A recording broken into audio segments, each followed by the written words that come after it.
The 6 great demon deities that once sought to destroy the world have finally been defeated by humanity. Even the last of them, the demon deity of the ruined sea, falls in the end. But victory comes at a devastating cost. By the time the final battle concludes, most of the surface has already been swallowed by the sea of death, pushing humanity to the brink of extinction. As the remnants of towering human structures are slowly consumed by the ocean, Lee Se-hun, badly wounded after the final battle, can't shake the feeling that they have still lost. Not only are the surviving heroes nearly wiped out, but even the Tower of Heroes, the very pillar that sustained Earth, has collapsed. And despite the demon deity's death, the disaster it left behind continues to rage on. Lee is not the only one still alive in the last remaining patch of land untouched by the sea. Alongside him are 3 notorious survivors: Mad Hero Yom Sunga, Explosive Hero Louise Vallant, and Ice Hero Amir Singh. The 3 bicker and complain endlessly, even in the face of death. Meanwhile, Lee, humanity's last blacksmith, coldly reminds them that they would have died long ago if not for the weapons he forged. His words provoke them, but none of them dare to challenge his anger. These 3, infamously known as the 3 traitors, were never loyal to humanity or the monsters of Pandemonium. They acted solely for their own benefit, moving however they pleased, earning the title of opportunists. And yet, despite their selfish nature, they survived until the very end, and ultimately contributed the most in the final battle. This realization fills Lee with regret. If they had chosen to fight alongside humanity sooner, perhaps the outcome would have been different. Snapping out of his thoughts, Lee asks if any of them can still survive. The answer is grim. The trio is severely injured, and they won't survive long. Hearing this, Lee closes his eyes and bitterly remarks that things might have been different if they had agreed to help earlier. Moments later, the 3 finally fall. With what little strength he has left, he notices the sea of death closing in on the last piece of land. Realizing his end is near, he decides to forge one final weapon. Reaching into his chest, Lee activates his innate skill, Blacksmith of Bonds. This ability allows him to create special orbs from those he shares bonds with, their properties changing based on the bond and the target's potential. However, when used on himself, it usually produces something inferior, even worse than common iron ore. But this time, what he extracts is different, a colorless or completely empty. Because it contains nothing, Lee decides to fill it with his overwhelming regret. Without hesitation, he begins hammering. As he works, he wonders if the sound he hears is the roaring ruined sea or the familiar waves he has heard ever since awakening his mana. One thing is certain: whenever that sound echoes in his ears, he creates items beyond imagination. He continues forging until the ore takes the shape of a dull blade, completely ordinary, with no special power. But before he can act, the sea of death surges forward, dragging him into the depths. As his consciousness fades, regret floods his mind. If only he had realized sooner. If only he had helped others earlier. If only he had persuaded those 3 to act sooner. Maybe everything would have been different. And then, at the peak of his regret, a system notification appears. The weapon he forged triggers an imagery manifestation. He acquires a new skill, Return to Origin. Moments later, when he opens his eyes again, he hears someone calling out to him. Confused, he realizes he is still alive.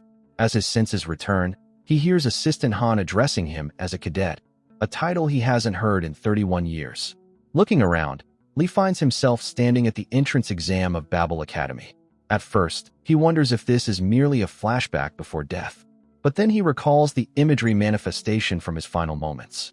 This isn't a memory. He has truly returned to the past. While Assistant Han grows impatient and warns him to focus or be disqualified, Lee ignores the pressure.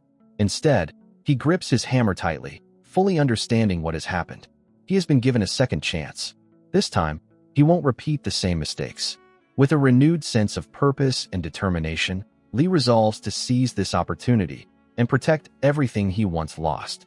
Reborn with a second chance, Lee is determined to do things differently. The first thing on his mind is meeting the 3 traitors again. But before that, he focuses on the task in front of him. Standing at his station, Lee begins hammering the blade with calm precision. The sound immediately catches Instructor Kim's attention.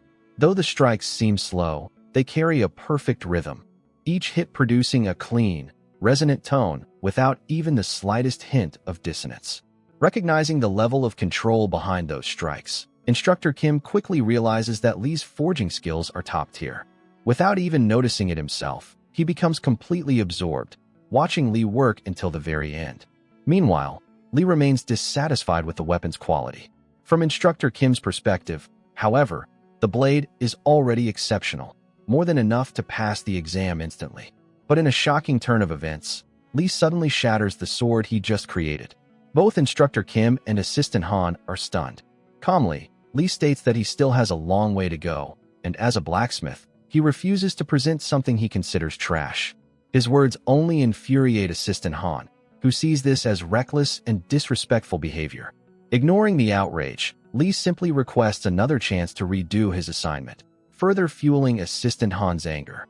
Surprisingly, Instructor Kim allows it. He orders Assistant Han to bring additional materials, despite the hesitation. When questioned, Instructor Kim firmly states that this decision does not violate any rules. With no choice, Assistant Han rushes to comply. However, there's a problem. Only 40 minutes remain in the exam.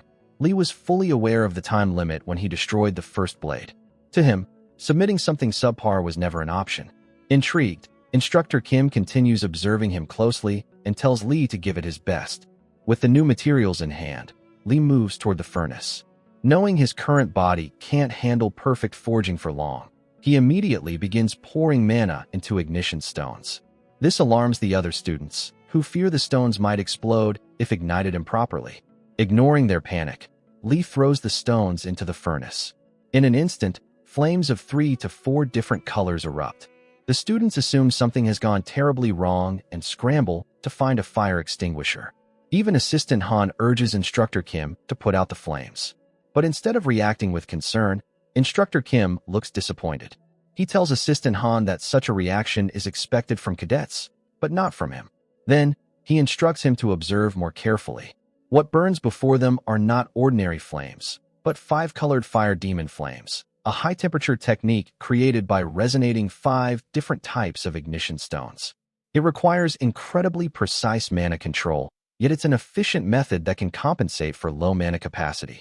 The students are left in awe as they realize the stones didn't explode. Instead, the iron ingot begins to change color under the intense heat. Only Instructor Kim fully understands what Lee is doing. By resonating the ignition stones, Lee has drastically increased the furnace's temperature while altering the ingot's properties, significantly reducing the time needed for forging. Even so, with only 30 minutes left, the situation remains tight. Lee begins hammering once again. The blade quickly takes shape, but as time passes, his mana starts to run out. The protective flow around his body weakens, and the strain becomes evident. At that moment, Lee realizes just how urgently he needs to train this body after the exam. But right now, he cannot afford to slow down. Pushing himself to the absolute limit, he continues forging without wasting a single second.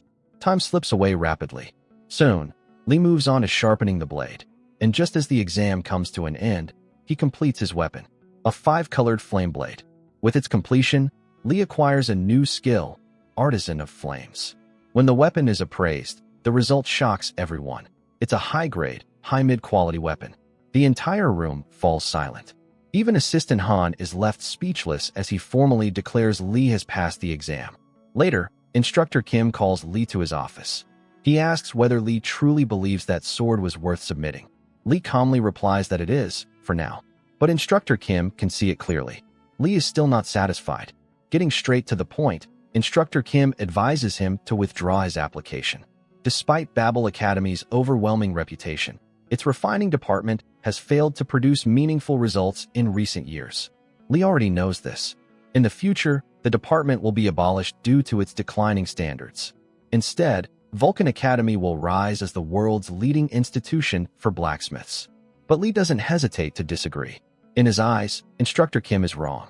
The greatest blacksmith academy won't be Vulcan. It will be Babel. Because this time, it's the place he has chosen to enter. Hearing Lee's bold declaration, Instructor Kim calmly responds that if that's truly the case, then Lee must aim to become the top of his class. Without hesitation, Lee confirms his confidence, stating that no one among the students will surpass him. Intrigued, Instructor Kim asks if Lee understands how the top freshman at Babel Academy is selected. Lee already knows. The top 2 students from each department are chosen to take an additional exam, where one representative is selected from each group. From those final candidates, a single student is crowned the overall top of the class.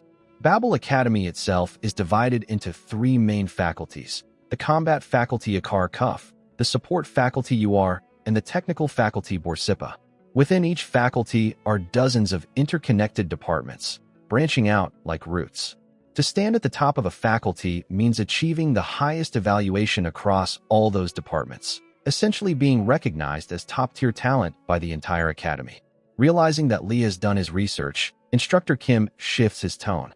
Speaking not as a professor, but as a senior blacksmith, he offers sincere advice. Even if Lee becomes the top of the faculty, finding true success as a blacksmith at Babel will be difficult. For Lee's future, Vulcan Academy would be the better path. Lee understands the sincerity behind those words.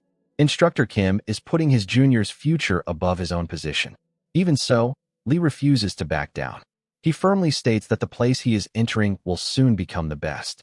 Though his words border on arrogance, Instructor Kim finds himself not disliking them.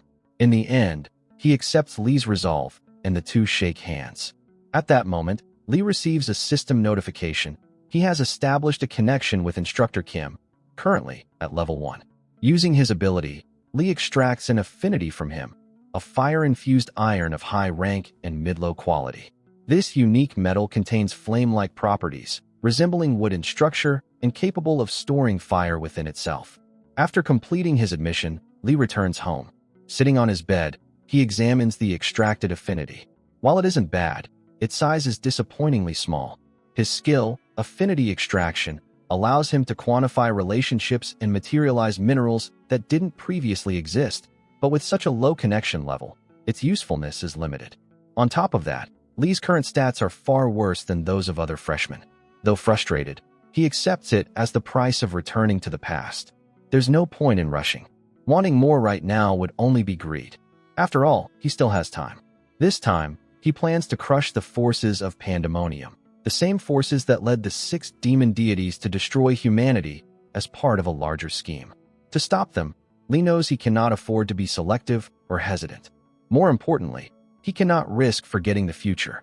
To prevent that, he decides his next goal is to obtain a skill or tool related to memory retention.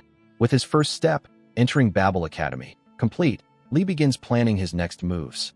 Just then, the system notifies him that his connection has stabilized at level 1 and grants him a new skill, Affinity Imprint. 1 week later, Lee finds himself running late, searching for the training room where the additional exam is being held. After finally locating it, he enters, only to be immediately reprimanded by Dean Michael, who angrily points out that everyone has been waiting for him. Instructor Kim lets out a deep sigh and responds that there are still 10 minutes left before the exam officially begins. However, Dean Michael insists that this is a matter of attitude, not timing. To smooth things over, Instructor Kim apologizes and assures him that Lee will be more careful moving forward. At that moment, Lee realizes something important. It's not just that the refining department is struggling, they're also at odds with the Academy's higher authorities. Now he fully understands why Instructor Kim recommended transferring to another academy.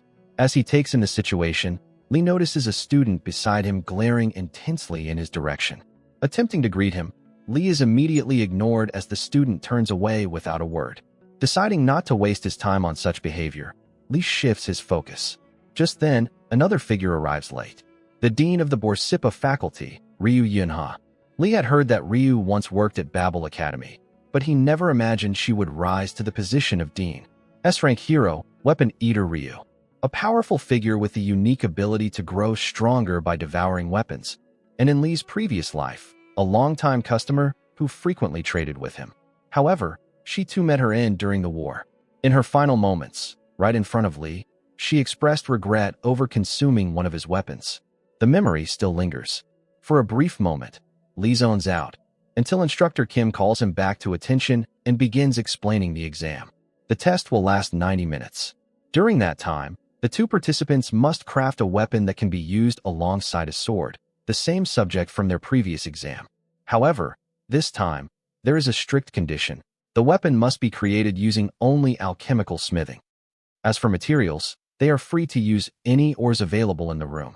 The final products will be judged by Dean Ryu and Vice Dean Barmett, so the students are warned to produce results they can stand behind. With that, the exam begins. Lee prepares himself. Alchemical smithing requires the user to rely purely on mana, carefully resonating with elemental energy to prevent it from going berserk. As he considers his approach, the other student suddenly mocks him, asking if staring at the materials will somehow increase his mana. Lee turns to face him. The student's arrogance is obvious, but before things escalate, Instructor Kim intervenes, instructing him, Hans Barmett, to refrain from making unnecessary comments. Hans immediately apologizes and resumes his work. Hearing the name, Lee quickly realizes who he is. Hans Barmett, the son of Vice Dean Barmett. That explains why both he and Dean Michael seemed familiar. Noticing Lee's realization, Hans grows even more smug. The difference between them is clear.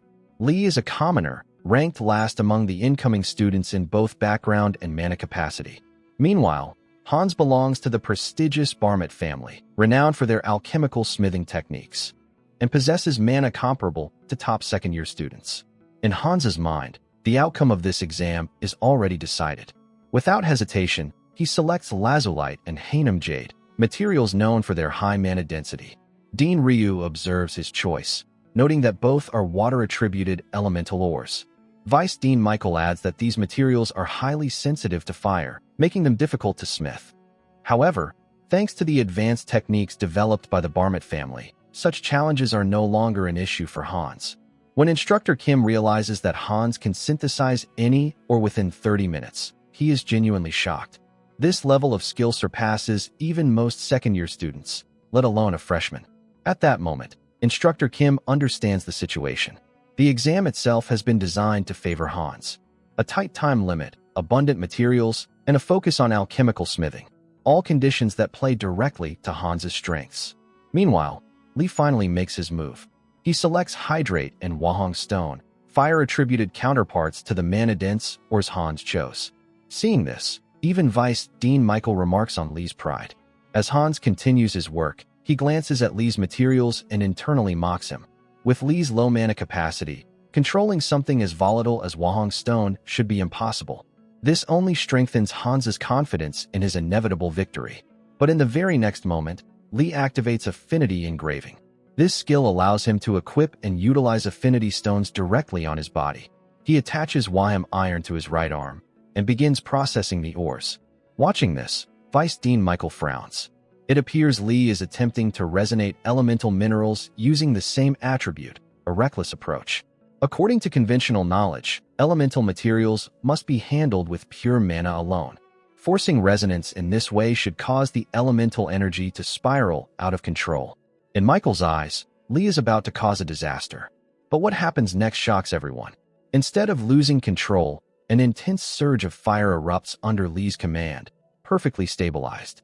Within moments, he completes the forging process and presents his creation, a weapon named Wajiako. The room falls silent. It's a rare-ranked weapon, albeit of the lowest quality, but still far beyond what anyone expected. Hans is completely shaken. Under normal circumstances, elemental energy would have gone berserk during synthesis. Yet Lee not only controlled it, he succeeded. Refusing to accept this, Hans recklessly attempts to replicate the feat by forcefully imbuing elemental mana into mana stones. The result is immediate. His attempt backfires, triggering an explosion. Under normal circumstances, once the evaluation is complete, one of the two candidates would be recommended as the top student of the department. However, with Hans injuring himself during the exam, the outcome is effectively decided. He loses by default. But Vice Dean Michael refuses to accept it. To everyone's surprise, he proposes canceling the results and holding a retest, citing Hans's injury as the reason. Instructor Kim immediately objects, arguing that the exam has already been completed and cannot be overturned, especially when the incident was caused by Hans's own carelessness. Michael, however, refuses to back down. Instead, he shifts the blame onto Lee.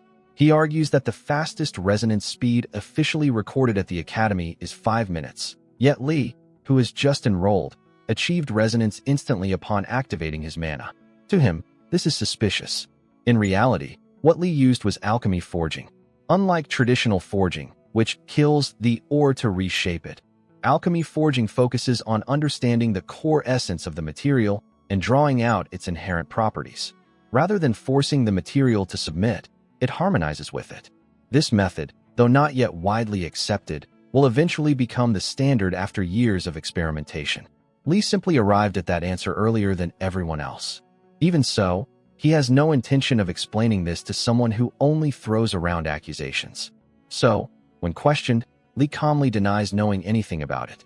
That response gives Michael the opening he wants. He immediately accuses Lee of cheating, claiming that a freshman from an unremarkable background could never create a rare-grade weapon on his own. Lee is visibly angered by the accusation, but before he can respond, Dean Ryu steps in. She firmly states that the claim is unfounded. Michael, still smiling, suggests disqualifying Lee for cheating and proceeding with a retest. But Ryu has a completely different approach. Instead of arguing, she walks straight up to inspect the weapon. The moment she picks it up, her reaction shocks everyone. Later that afternoon, while walking through the city, Lee reflects on the weapon he created. While it's a solid result, he admits that the fine-tuning is still lacking. Even so, watching Vice Dean Michael tremble with rage was satisfying. As he thinks back on the name, Barmit, something clicks. He recalls a story told by hero Louise in his previous life. Back when she was at Babel, she had purchased a weapon for a cheap price after running errands for a blacksmith. However, that weapon caused severe mana burns, leaving her with lasting trauma. The name of that blacksmith was Barmit. In that moment, Lee realizes the truth. Hans Barmit is directly connected to the incident that led to Louise's suffering. Originally, Lee's plan in this new life was to quickly find the three traitors and guide them onto a better path. But now, at least for Louise, things are different. If he keeps Hans in check, her future may change on its own. The next day, a meeting is held within the Borsippa faculty. Several professors oppose the idea of naming Lee as the top student of the department. Ryu calmly asks if they are outright rejecting the decision. Vice Dean Michael responds that they are merely offering advice, pointing out that she has not been in her position for long. While they acknowledge Lee's talent, they insist that his abilities should be evaluated more carefully. Instructor Kim steps in to defend Lee, arguing that their doubts stem from not witnessing his work firsthand. Even if his craftsmanship lacks refinement, his mana control and compatibility with advanced techniques are undeniable. Despite this, the professors remain unconvinced. At that point, Ryu reveals something shocking. The weapon Lee created was only about 60% complete compared to what he originally intended. And that imperfection is precisely what makes his potential so extraordinary. Still, the room remains divided. Seeing this, Ryu makes a bold declaration. If, after watching Lee demonstrate his abilities as a top candidate, they still refuse to accept her decision, then she will step down from her position as the head of the department. 54 years ago, the heavens bestowed the Tower of Heroes upon humanity, guiding its evolution. In response, the underworld unleashed the swamp of pandemonium, corrupting all life. Humanity gained new possibilities, but at the cost of facing an overwhelming disaster. From that very chaos, Babel was born. Standing before the students, the Emperor of Ascension, Ludwig Schubert, delivers a speech about Babel's greatness, an academy that has produced countless heroes over the years. He urges the new generation to move forward and become heroes themselves. Lee listens quietly. He knows Ludwig well from his previous life. On the surface, he appears noble, but Lee understands that the truth is far more complicated. Soon after, the announcer calls for the demonstration of this year's top incoming cadets, instructing them to step onto the stage. Two other students join Lee as they walk forward. Watching the scene unfold, Lee recalls how, in his past life, he never understood why top students acted so arrogant just because they excelled at the academy. But now he's about to understand. The announcer reveals the demonstration target, a Model 9 automaton, a combat-type golem produced by the Marionette Factory. It possesses enough power to fight evenly against a C-rank hero. Since it carries no weapons, it specializes in close combat. The first demonstration will be conducted by the top cadet of the combat faculty, Akar Cuff, Jake Myers. Recognizing the name, Lee recalls that Jake is the third son of the prestigious Myers family. Despite coming from a lineage known for swordsmanship, Jake is rumored to be an unconventional martial artist. The match begins. As soon as the signal is given, the golem charges forward, but Jake effortlessly dodges every strike. Creating distance, he suddenly shifts to offense and rushes in. What happens next shocks everyone. Jake unleashes a barrage of overwhelming punches, completely dominating the golem. Even Lee is taken aback. This is the kind of talent that appears only once in a decade, even at Babel. In his previous life, Jake only reached A rank and died young. Seeing this level of power now, Lee can't help but question what went wrong. With one final blow, Jake shatters the automaton into pieces. He stands there, completely unexhausted. The audience, the referee, everyone is stunned. Defeating something on par with a C-rank hero in mere moments is no small feat. Lee realizes that Jake has completely stolen the spotlight, which means the next participant will be under immense pressure. The referee then calls the top cadet from the support faculty. You are? Erika Inoue. Lee immediately recognizes her name. There's no need to underestimate her. As the eldest daughter of the Inoue family, one of Japan's 3 great noble houses, she possesses exceptional talent. Though she never conquered the tower, she eventually rose to become an S-rank hero, wielding a mythic-grade weapon. However, her future is tragic. In time, she becomes corrupted into a fiend and is ultimately taken down by her own family. Because of that, Lee knows there is nothing to gain from getting too close to her. As Erika walks onto the stage, she briefly glances at Lee, catching him off guard. For her demonstration, the Model 9 automaton is now equipped with armor, increasing its defensive capabilities to approximately 1.5 times that of the standard version. The test begins. Erika opens a cage she brought with her, releasing a crow. At her command, the bird takes to the sky. The golem immediately shifts into a defensive stance. Even Lee believes breaking through that defense won't be easy. But in the next instant, the crow transforms, morphing into a set of heavy armor-like mass, and dives toward the target. With a single, precise strike, the golem collapses instantly. Moments later, the crow returns to Erika's side. The crowd erupts in amazement, cheering for her performance. Watching all this, Lee begins to feel the pressure.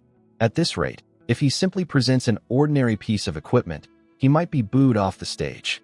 At last, it's time for the final demonstration. The top cadet of the engineering faculty, or SIPA. Lee is called onto the stage. From the audience, Ludwig Schubert remarks to Ryu that it has been a long time since the refining department produced a top student. He hopes the pressure won't be too overwhelming. Ryu, however, remains confident, assuring him that Lee will be just fine. Back on stage, the referee hypes up the crowd, questioning whether Lee can deliver a performance even more impressive than the previous 2 cadets. Without a word, Lee steps forward and draws his weapon, the 5-colored flame blade. The moment its rare grade status is announced, the students are visibly surprised. It's rare for a top cadet to wield a weapon of that grade. However, compared to the overwhelming displays from the other faculties, the blade appears relatively plain, leaving the crowd somewhat underwhelmed.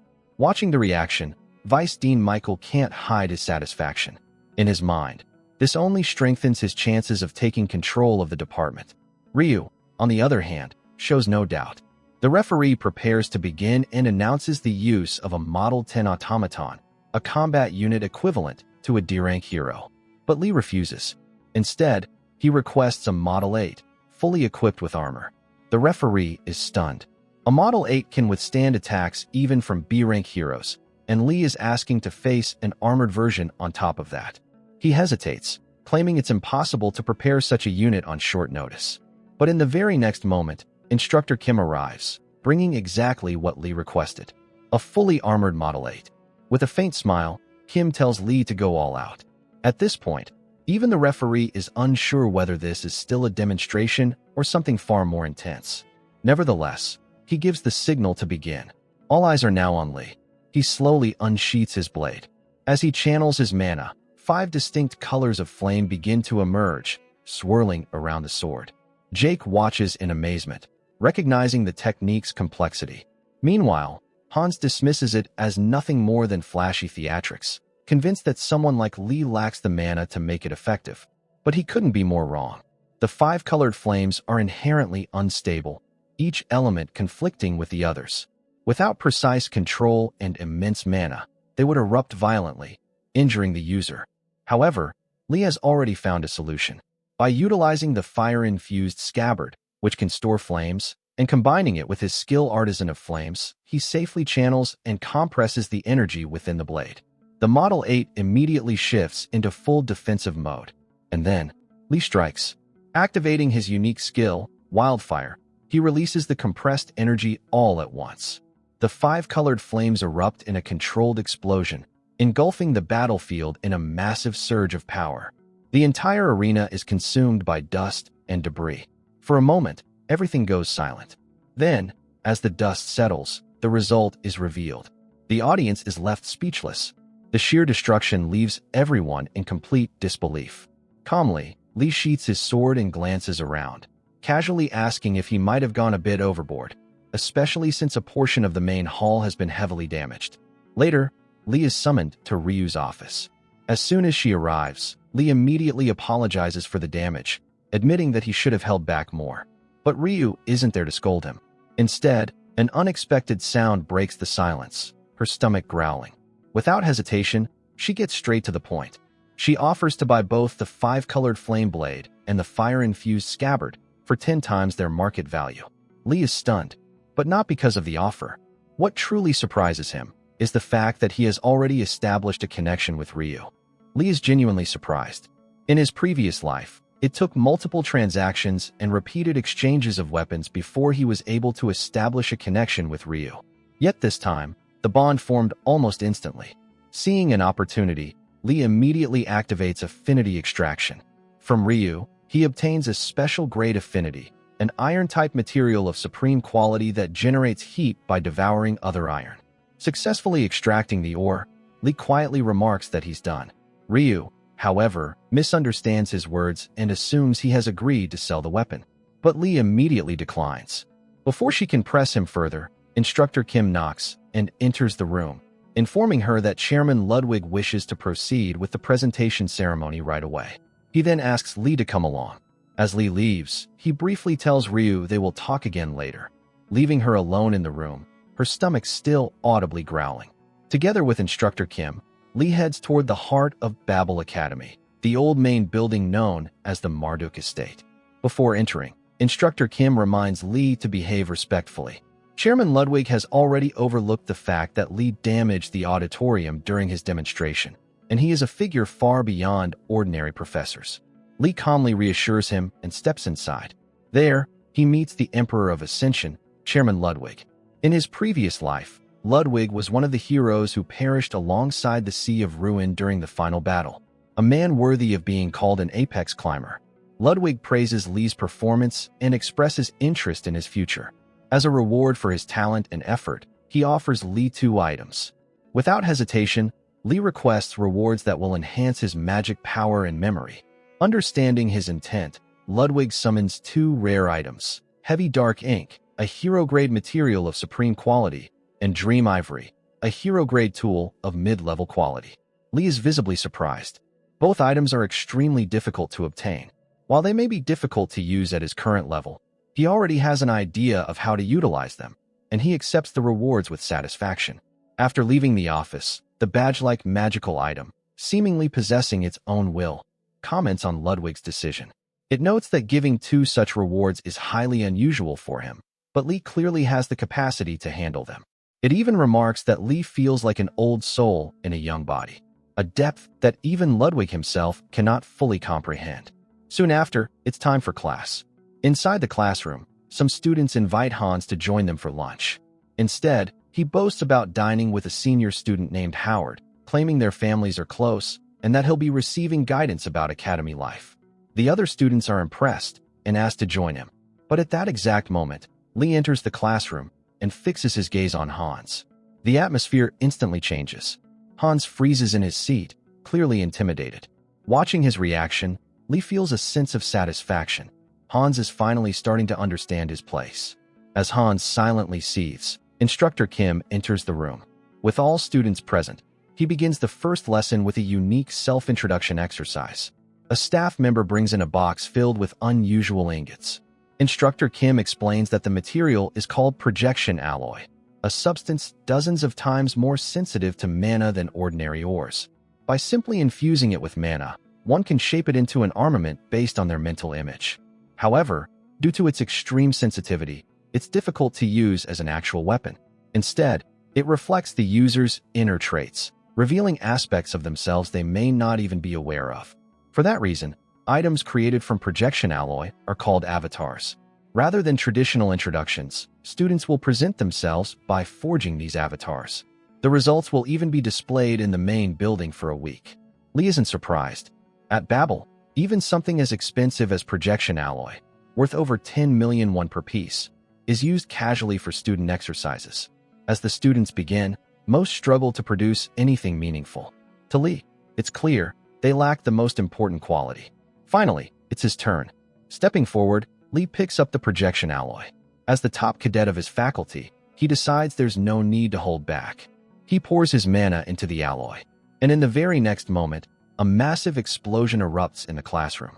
The scene then shifts to the main building, where students passing by are left in shock after seeing Lee's projection alloy. During its creation, an abnormal phenomenon occurred. 19 nearby projection alloys were absorbed into Lee's piece. Instead of dismissing it, the professors judged this as part of Cadet Lee's unique aptitude and chose to display it as is. Even after reading the official announcement, the students remained divided. Some believe Lee is a once-in-a-generation genius, while others insist it was nothing more than luck. However, Erica and Jake see it differently. To them, even that massive amount of projection alloy wasn't enough to fully express Lee's true potential. Later, in the blacksmith training classroom, students are once again stunned, this time by the perfectly rhythmic sound of Lee's hammering. Not even a 0.0 second deviation can be heard in his strikes. Even Assistant Han begins to worry. At this level, what is there left for him to teach Lee? In the end, he decides to step aside and focus on helping the other students instead. When the class ends, Lee gathers the blades he forged and prepares to break them as usual. However, Assistant Han quickly stops him, explaining that the weapons must be submitted after this week's smithing class. Confused, Lee listens as Han explains that Babel evaluates student-crafted weapons by distributing them externally and reviewing their performance. Based on those results, the Academy provides further support. Curious, Assistant Han asks what Lee is dissatisfied with. Lee answers honestly. His biggest issue right now is his lack of stamina. He can't even properly attempt smithing heavier materials. Hearing this, Assistant Han suggests using enhancement buffs during training. It's a method Lee never considered before his regression, so the idea never crossed his mind. But now, with his current physical limitations, it makes perfect sense. With buffs, he should be able to handle heavier forging tasks. Genuinely impressed, Lee thanks him. In return, he offers advice of his own. He points out that Han is using too much mana while forging. If he reduces it to around 70% and focuses his strikes on a single point, his efficiency will improve. Assistant Han is caught off guard. Being advised by a freshman is unexpected, but he decides to give it a try. At Babel, autonomous learning is strongly encouraged. Students are free to attend classes across different departments and can even take dozens of courses in a single semester. However, they must complete their core requirements, and accumulating 3 failing grades results in immediate expulsion. Freedom comes with responsibility. With that in mind, Lee boards a train heading toward the UR faculty, specifically the Department of Shamanism. As he steps off, he finds Erica waiting ahead, accompanied by 2 other students. The 2 act arrogantly, telling Lee not to block their way. Annoyed, Lee firmly tells them to move instead. Ignoring the tension, Erica asks where he's headed. Lee explains that he's considering taking a secondary specialization. Interested, Erica decides to guide him herself, casually dismissing the 2 students and sending them ahead without her. As they walk, she asks what kind of secondary specialization he's looking for. Lee replies that he wants to learn enhancement buffs, specifically ones that improve physical ability without interfering with smithing. In response, Erica suggests a barrier technique.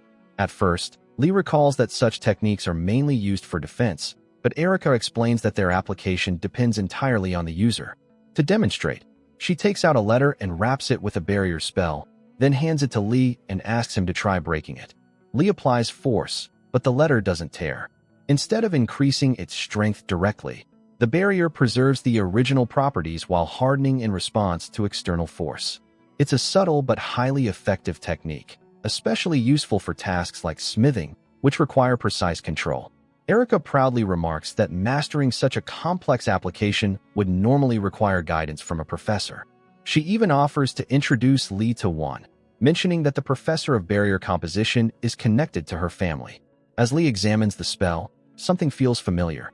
He focuses, and with a simple adjustment, he breaks the barrier with ease. Erica is left completely stunned. Calmly, Lee thanks her for the guidance and decides to register for the class. At the UR Faculty of Sorcery, students are left stunned as they see Erica walking alongside Lee. Whispers spread quickly, and rumors begin circulating, just as Lee expected. Letting out a quiet sigh, Lee can't help but wonder why people care so much about others' business. If Erica truly had any special feelings toward him, a connection would have already been established by now. Putting that aside, the two arrive at the location where Lee is supposed to take his entrance test. Erica escorts him to the testing ground for barrier construction. To his surprise, the testing ground is actually a forest. Other students can be seen wandering aimlessly, unable to find the correct location. Watching this, Lee wonders if the test is essentially a treasure hunt. Without hesitation, he begins walking forward, with Erica following behind. Then suddenly, he stomps his foot. In that instant, the barrier shatters, revealing the professor standing right in front of him. The professor is clearly shocked. Without further questions, he immediately declares that Lee has passed the test, leaving Lee slightly confused. Rewinding a bit, the professor in charge of barrier construction, Robert Perry, had been informed earlier that Erica was accompanying a student named Lee. Thanks to their presence, the number of applicants for the beginner's course had tripled. However, Robert wasn't particularly pleased. He had also received a request from the Inoue family to include a special test, the Labyrinth of Illusory Souls. This barrier distorts the senses, causing those inside to wander endlessly. It's considered a basic technique, but anyone unfamiliar with sorcery wouldn't even realize they were trapped within it. That's why Robert is so shocked. Lee broke through the barrier effortlessly, without any guidance from Erica, relying purely on instinct. Soon, other students manage to arrive as well, and Robert allows them to pass the initial stage. He then explains that the next phase will determine their class placement. A red-haired student eagerly volunteers to go first, hoping to impress Erica. Robert explains the task. They must dismantle the barrier in front of them using only their mana, without destroying its structure. Their performance will be judged based on speed and precision. The test begins. The barrier takes the form of a spider web, with a spider acting as its core. The spider senses mana through the web and continuously flees. As long as it exists, the web regenerates endlessly. The red-haired student struggles, repeatedly failing to dismantle the structure. After multiple attempts, he finally succeeds. Time: 2 minutes and 23 seconds. Robert advises him to focus more on understanding the structure rather than forcing a solution. The student leaves disappointed, unable to make the impression he wanted. One by one, the others take their turns, each facing similar difficulties. Afterward, Robert assigns them to the beginner class. Then, it's Erica's turn. With precise control, she completely dismantles the sorcery formula, collapsing the barrier in just 22 seconds. Robert acknowledges her performance, but notes that using standard dismantling methods could have reduced her time by another 2 seconds. Erica accepts the feedback calmly. Finally, it's Lee's turn. At first, he simply stands there, staring at the barrier. The other students are confused by his lack of action, but Lee sees something different. To him, the barrier resembles heavyweight, or specifically in how it repairs itself and resets if it doesn't reach a certain threshold of disruption. In order to smelt such ore, one must carefully balance multiple stimuli and apply them simultaneously. As Lee continues observing, Robert steps forward, about to call out to him, but Erica stops him. In that moment, Lee decides to test his theory, and instantly, the barrier disappears without a trace. The result leaves everyone stunned. Not only did Lee dismantle the barrier, but he also developed a new concept that could be applied to refining heavyweight ore. After completing the test, Lee quietly leaves the training ground. His recorded time is 70 minutes and 45 seconds, something that appears unimpressive to the other students. But Robert understands the truth. If Lee were to face the same barrier again, he would dismantle it in seconds. Because Lee didn't just break the barrier, he created a formula to unravel it. Watching him leave, Robert can't help but wonder what kind of extraordinary weapons Lee will create once he begins combining sorcery with his smithing skills. In the administrative office, a clerk reviews a flood of applications from professors eager to participate in the upcoming session. However, he quickly notices something unusual. Not a single submission has come from Vice Dean Michael's faction. With rumors circulating that the internal atmosphere has worsened after his son was pushed down to second place, the situation begins to make sense. Just as the clerk prepares to make a selection, he receives a message from an assistant. It states that Department Head Ryu will personally oversee Cadet Lee's intermediate smithing. Moments later, Ryu arrives at the workshop, where Lee is preparing to begin. Lee thanks her for making time despite her busy schedule, but Ryu explains that she came because she genuinely wants to see him craft a new item. With that, Lee decides to give it his all and begins smithing dark heavy stone. The process is far from simple. There are many ways to handle heavy stone, but the most difficult is the dark veil method. This technique requires placing the stone in complete darkness, where it spreads like liquid. Using only mana, the user must separate the impurities. As this happens, the size of the stone decreases while its purity increases. Though it sounds straightforward, it is essentially the restructuring of matter itself. Even for Lee, the process is demanding. He manages to reduce the stone to 1/4 of its original size. Any further reduction would compromise its performance. Next comes the second step, channeling mana through a red flame to extract precise sparks. In this stabilized state, the flames become known as Guardian Wildfire, capable of maintaining a constant temperature from the moment they are formed. Then begins the third step. Lee continuously strikes the refined stone with a hammer coated in Guardian Wildfire. The key is to maintain a steady rhythm without pause, allowing the flame's properties to gradually reduce distortion within the material. Watching him work tirelessly, Ryu begins to wonder just how much effort Lee has been putting in behind the scenes. Outside the building, Erica waits patiently. The sun begins to set, and more than 4 hours pass as Lee continues the process. Finally, after absorbing the flames to their limit, the dark, heavy stone stabilizes. The distortion disappears. With that, Lee melts the processed material and pours it into a prepared mold. Ryu is surprised. Instead of forging, Lee chooses casting, a method that alters the material's properties. She begins to wonder what exactly he is aiming to create. For the final step, Lee applies a barrier-breaking formula to slow the transformation of the material, creating a window to construct a mana circuit within it. Moments later, the process is complete. The dark, heavy stone has taken the form of a bracelet. Although Lee is unable to fully draw out the material's maximum potential, his ability to create something entirely new proves his exceptional talent. As a result, Lee acquires the D-rank skill, Black Spirit. The finished item is the Dark Spider Bracelet, a rare-grade, mid-quality artifact. It can absorb and store the wearer's mana. As soon as Ryu sees the bracelet, her stomach lets out a quiet rumble. She quickly tries to hide it, slightly embarrassed, while Lee notices. Ryu then praises the item's resonance. While not particularly strong yet, she notes that if developed further, it could potentially achieve a set effect. Lee, feeling grateful for her support, apologizes for not being able to offer her a proper piece of equipment. Instead, he hands her the remaining material and suggests she use it. Ryu activates her unique skill, Dragon Soul Furnace, and begins processing it. She casually comments that it tastes similar to crispy tempura crumbs. Watching her reaction, Lee realizes that raising her affinity level may be easier than expected. Even as she continues, Ryu keeps glancing at the Dark Spider Bracelet, clearly interested in it. She then asks Lee about his plans for the 5-colored blade and the fire-infused scabbard. Lee calmly replies that he has no intention of selling them for now. Ryu offers a higher price, but Lee explains his reasoning. He plans to use them for the upcoming subjugation class. Besides, he adds with a smile, hunger often makes things more rewarding. He assures her that if he creates equipment worth offering, she will be the first to know. Hearing this, Ryu is visibly pleased. With the smithing complete, they decide to leave the cleanup to the staff and head out. Lee is relieved, as he has no energy left to handle it himself.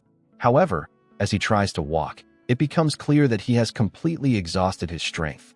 Seeing this, Ryu decides to take him back to the dormitory herself. Before leaving, she casually asks if he is afraid of heights. Without waiting for an answer, she grabs him and leaps out of the window. Even she seems surprised at how much power she can draw out after processing the material. As they travel, Lee reflects on how much has changed since before his regression. Meanwhile, Outside the building, Erica continues to wait, wondering why Lee still hasn't come out. She had planned to give him an invitation to a gathering, but for now, she can only stand there and wait. Lee reads the messages spreading across the academy about Erica waiting in front of the forging department's main building for 3 hours. The rumors leave him confused, but he decides not to dwell on them. If it's truly important, he assumes she will find him herself. Soon after, Professor Ricardo Miles, who teaches the Understanding Tools class, greets the students.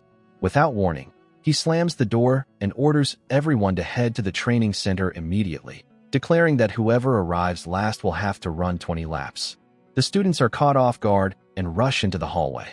Even Lee is confused, as this was supposed to be a theory class, but he joins the run anyway. Everyone manages to arrive on time, except Lee. As a result, he is assigned 20 laps. Without hesitation, Lee begins running, reflecting on how poor his stamina currently is. Meanwhile, Professor Ricardo explains the reason behind the sudden change in teaching style. Originally, Understanding Tools was a theoretical class focused on weapon structures. However, due to a recent series of incidents involving individuals targeting blacksmiths, particularly those who forged high-grade fire attribute weapons, the curriculum has been revised.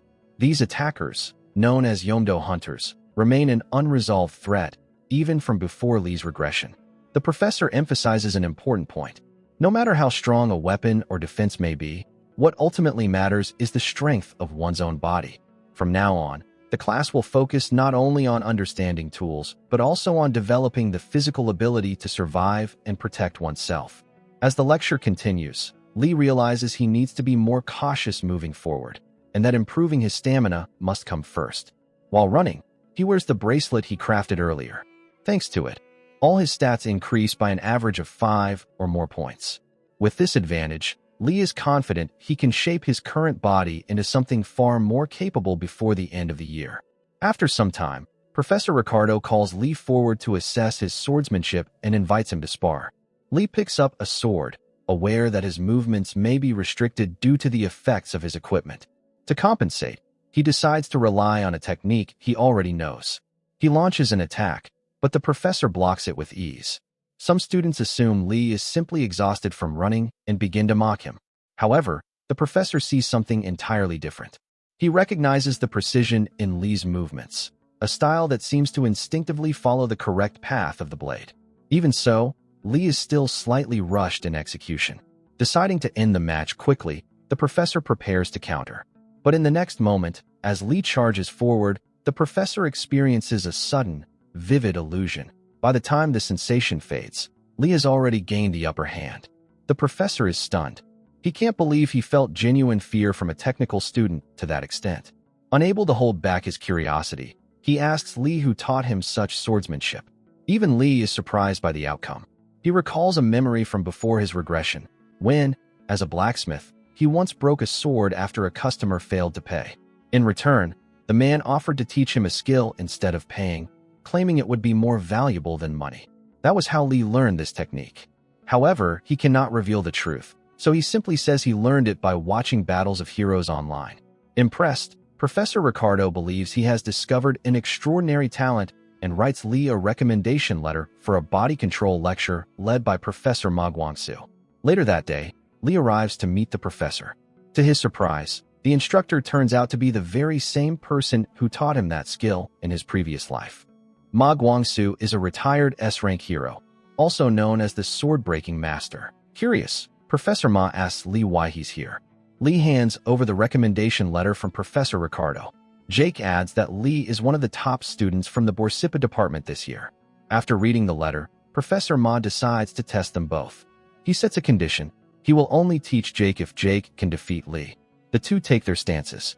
Lee holds a wooden sword, while Jake chooses to fight barehanded. The rule is simple. The first to land a valid hit wins. At the signal, Jake immediately charges forward. Lee responds by taking the Taoryok stance, a technique that maximizes flexibility by completely relaxing the body. Professor Ma instantly recognizes it and realizes the ideal counter would be grappling rather than striking. Jake makes the same decision and moves in to engage. As Jake closes the distance, Lee suddenly releases his sword and charges in as well.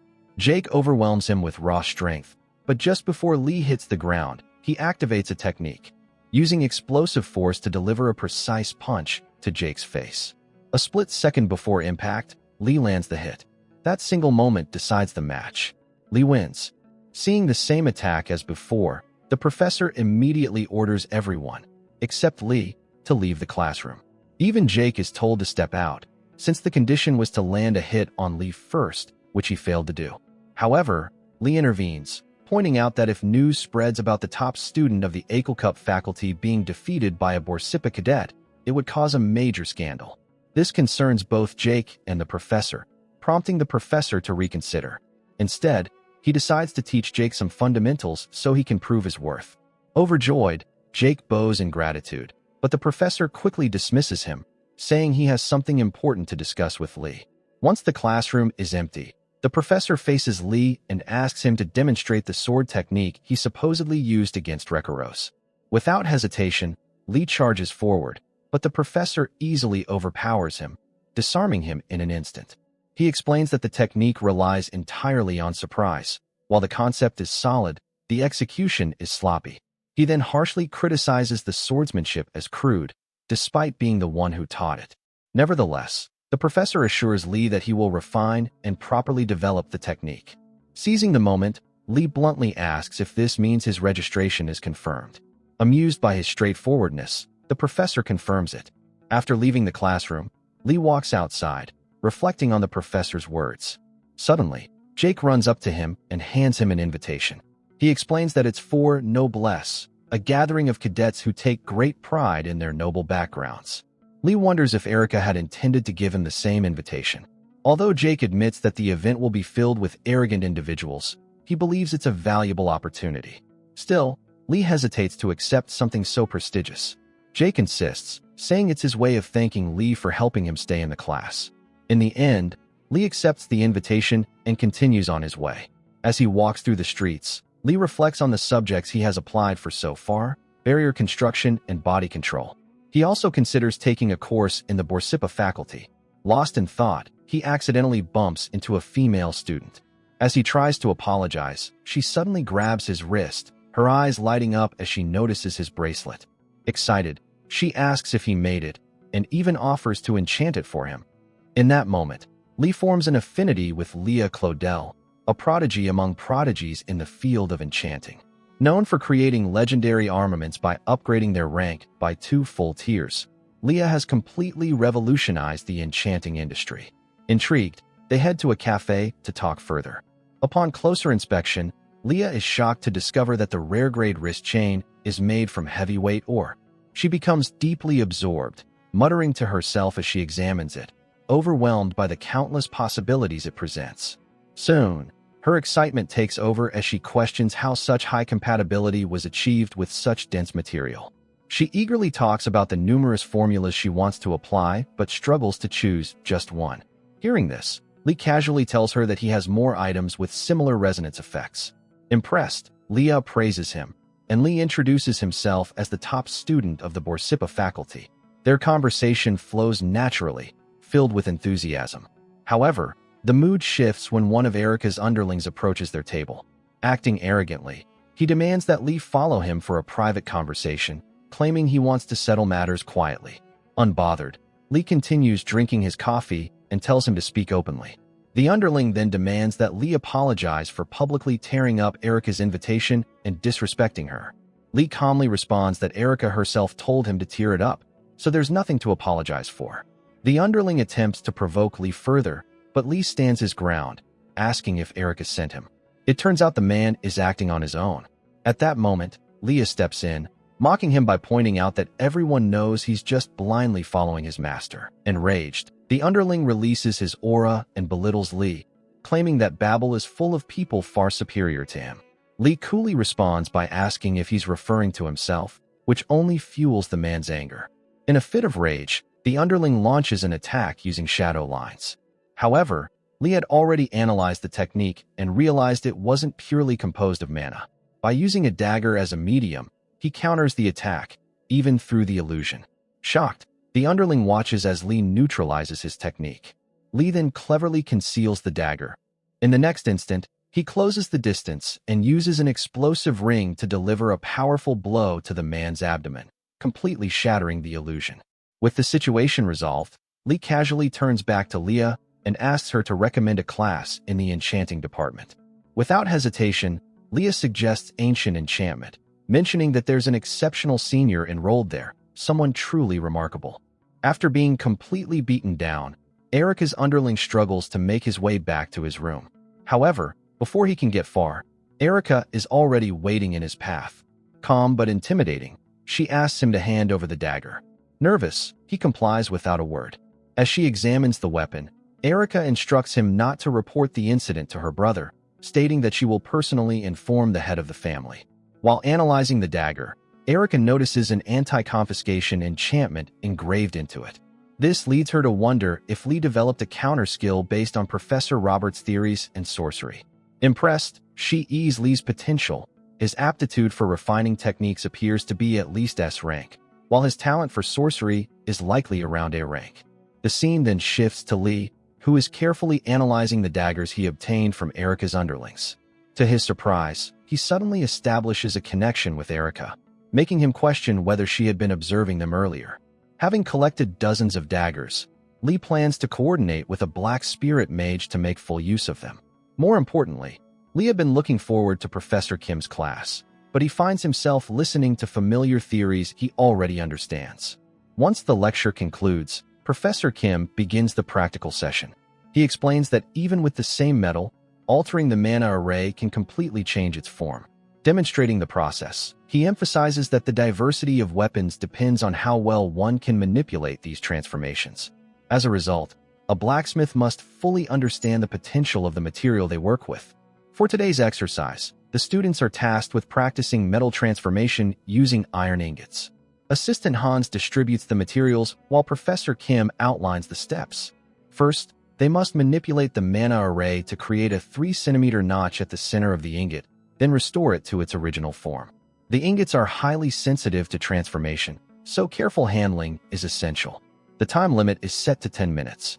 As the exercise begins, most students struggle to complete the task. Only two, Han and Lee, successfully manage to alter the ingot's shape. Seeing this, Professor Kim advances them to the next stage. He demonstrates a more complex mana array and instructs both students to replicate it. Han quickly notices that his speed and precision are comparable to Lee's, giving him confidence that he can outperform him. When Professor Kim presents another array, Han rushes ahead, determined to succeed.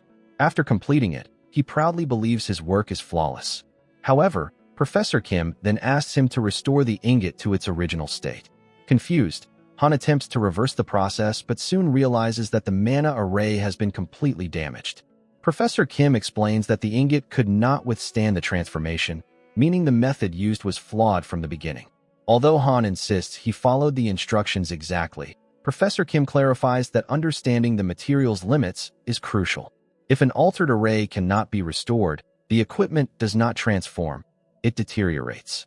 This significantly affects quality and performance, so Han is advised to pay closer attention to such details in the future. Though Han accepts the criticism, he glares at Lee, assuming he made the same mistake. However, in the very next moment, Lee successfully completes the array and restores the ingot to its original state. The class is left stunned, as the result should have been impossible. Even Professor Kim is visibly surprised and asks Lee to demonstrate the transformation again. Realizing the misunderstanding, Lee explains that the success was only possible because the ingot had been specially adjusted for cadets. If it had been a standard iron ingot, the process would have failed.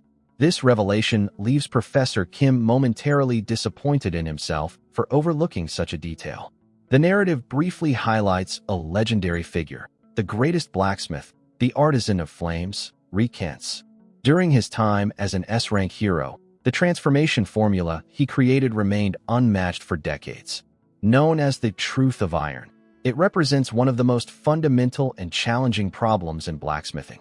After the class continues for a while, it is finally dismissed.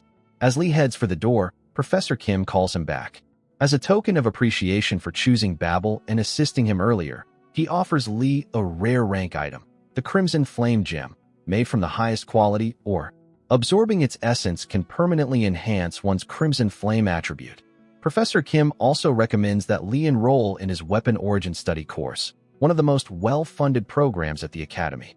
Lee hesitates, recalling that he had never even heard of Professor Kim before his regression, suggesting the professor may not have had a favorable future. However, seeing the recognition Kim currently holds, Lee decides to enroll, bringing his total number of courses to 4.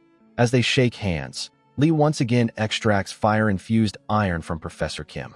That night, Lee returns to his room and begins meditating. He reflects on the idea that if metal can be extracted from a person, then the human body itself can also be forged and refined. Normally, multiple mana attributes within the body create instability, which is why most blacksmiths focus on a single attribute. However, Lee is different. Having already exhausted the mana that suppresses heat within his body, he begins drawing in the essence of the Crimson Flame. He constructs a dedicated mana circuit within himself, focused solely on this attribute. Through this process, his Crimson Flame attribute rises from F rank to E+. He also acquires an S rank skill, Body Refinement Divine Magic, and experiences a significant boost in all his stats. Finally, Lee reflects on his past life, remembering how he once gave up too easily, even when valuable resources were right in front of him. This time, however, he is determined to use every opportunity available and move forward without any regrets. In the blacksmithing class, Assistant Hans instructs all the students to put the finishing touches on the items they created in previous sessions. These completed works are scheduled for delivery both on and off campus, meaning today's results will set the tone for the entire first semester. Hearing this, the students begin working with renewed determination, hoping their weapons will earn a good price. Lee also focuses on finishing his weapon, but he is far from satisfied. His body struggles to keep up with his technique, resulting in multiple misalignments throughout the blade. Despite this, Lee knows he cannot afford to slow down, so he pushes himself to the limit. Eventually, he completes one sword, but with time running out, he decides to focus on perfecting that single piece instead of finishing all the others. As Lee immerses himself in his work, he once again begins to hear the faint sound of ocean waves, just like before his regression. This time, instead of merely applying temporary sharpness, he engraves a permanent, keen edge directly into the blade. The result is the creation of a powerful armament, the White Light Greatsword, forged purely through fundamental techniques, a hallmark of a true master blacksmith. With this achievement, Lee acquires a C-rank skill, White Light Style. The White Light Greatsword is a rare grade, high-quality weapon that enhances its sharpness when infused with mana. Considering it was crafted using only common iron, Lee deems the result impressive. It also signals that his former skills are gradually returning. Meanwhile, the other students are disheartened by the poor quality of their own creations, with some even contemplating dropping out.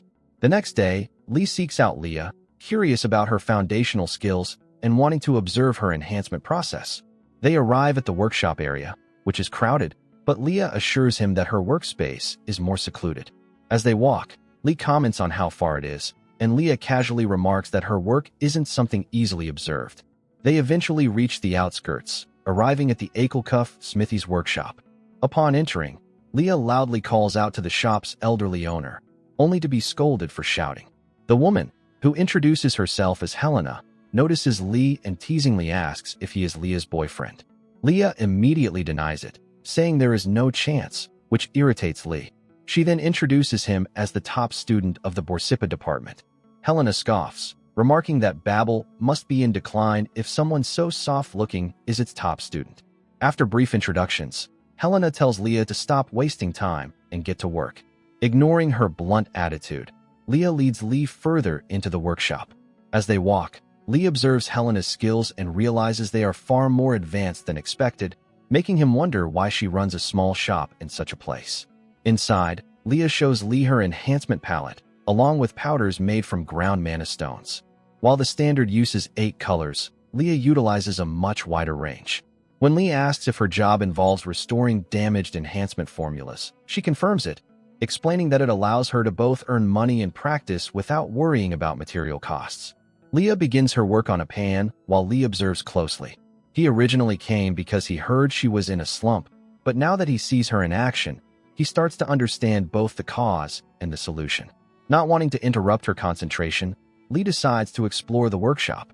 While looking around, he notices equipment that resonates with mana circuits, sparking his urge to engrave white light again.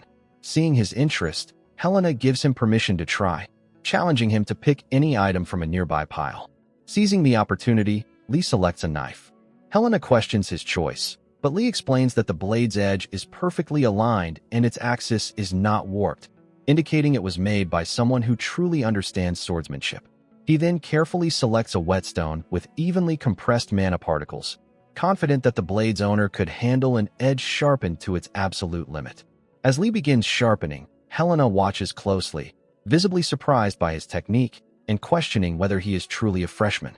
Shortly after, Leah finishes her own work and joins them. She quickly realizes that Helena is trying to find flaws in Lee's process, but is unable to do so, which frustrates her. Moments later, Lee completes the sharpening and calmly tells Helena that it's the best he can do for now, but he will do even better next time. Without another word, Helena orders both of them to leave the workshop, her gaze fixed on the knife Lee just refined.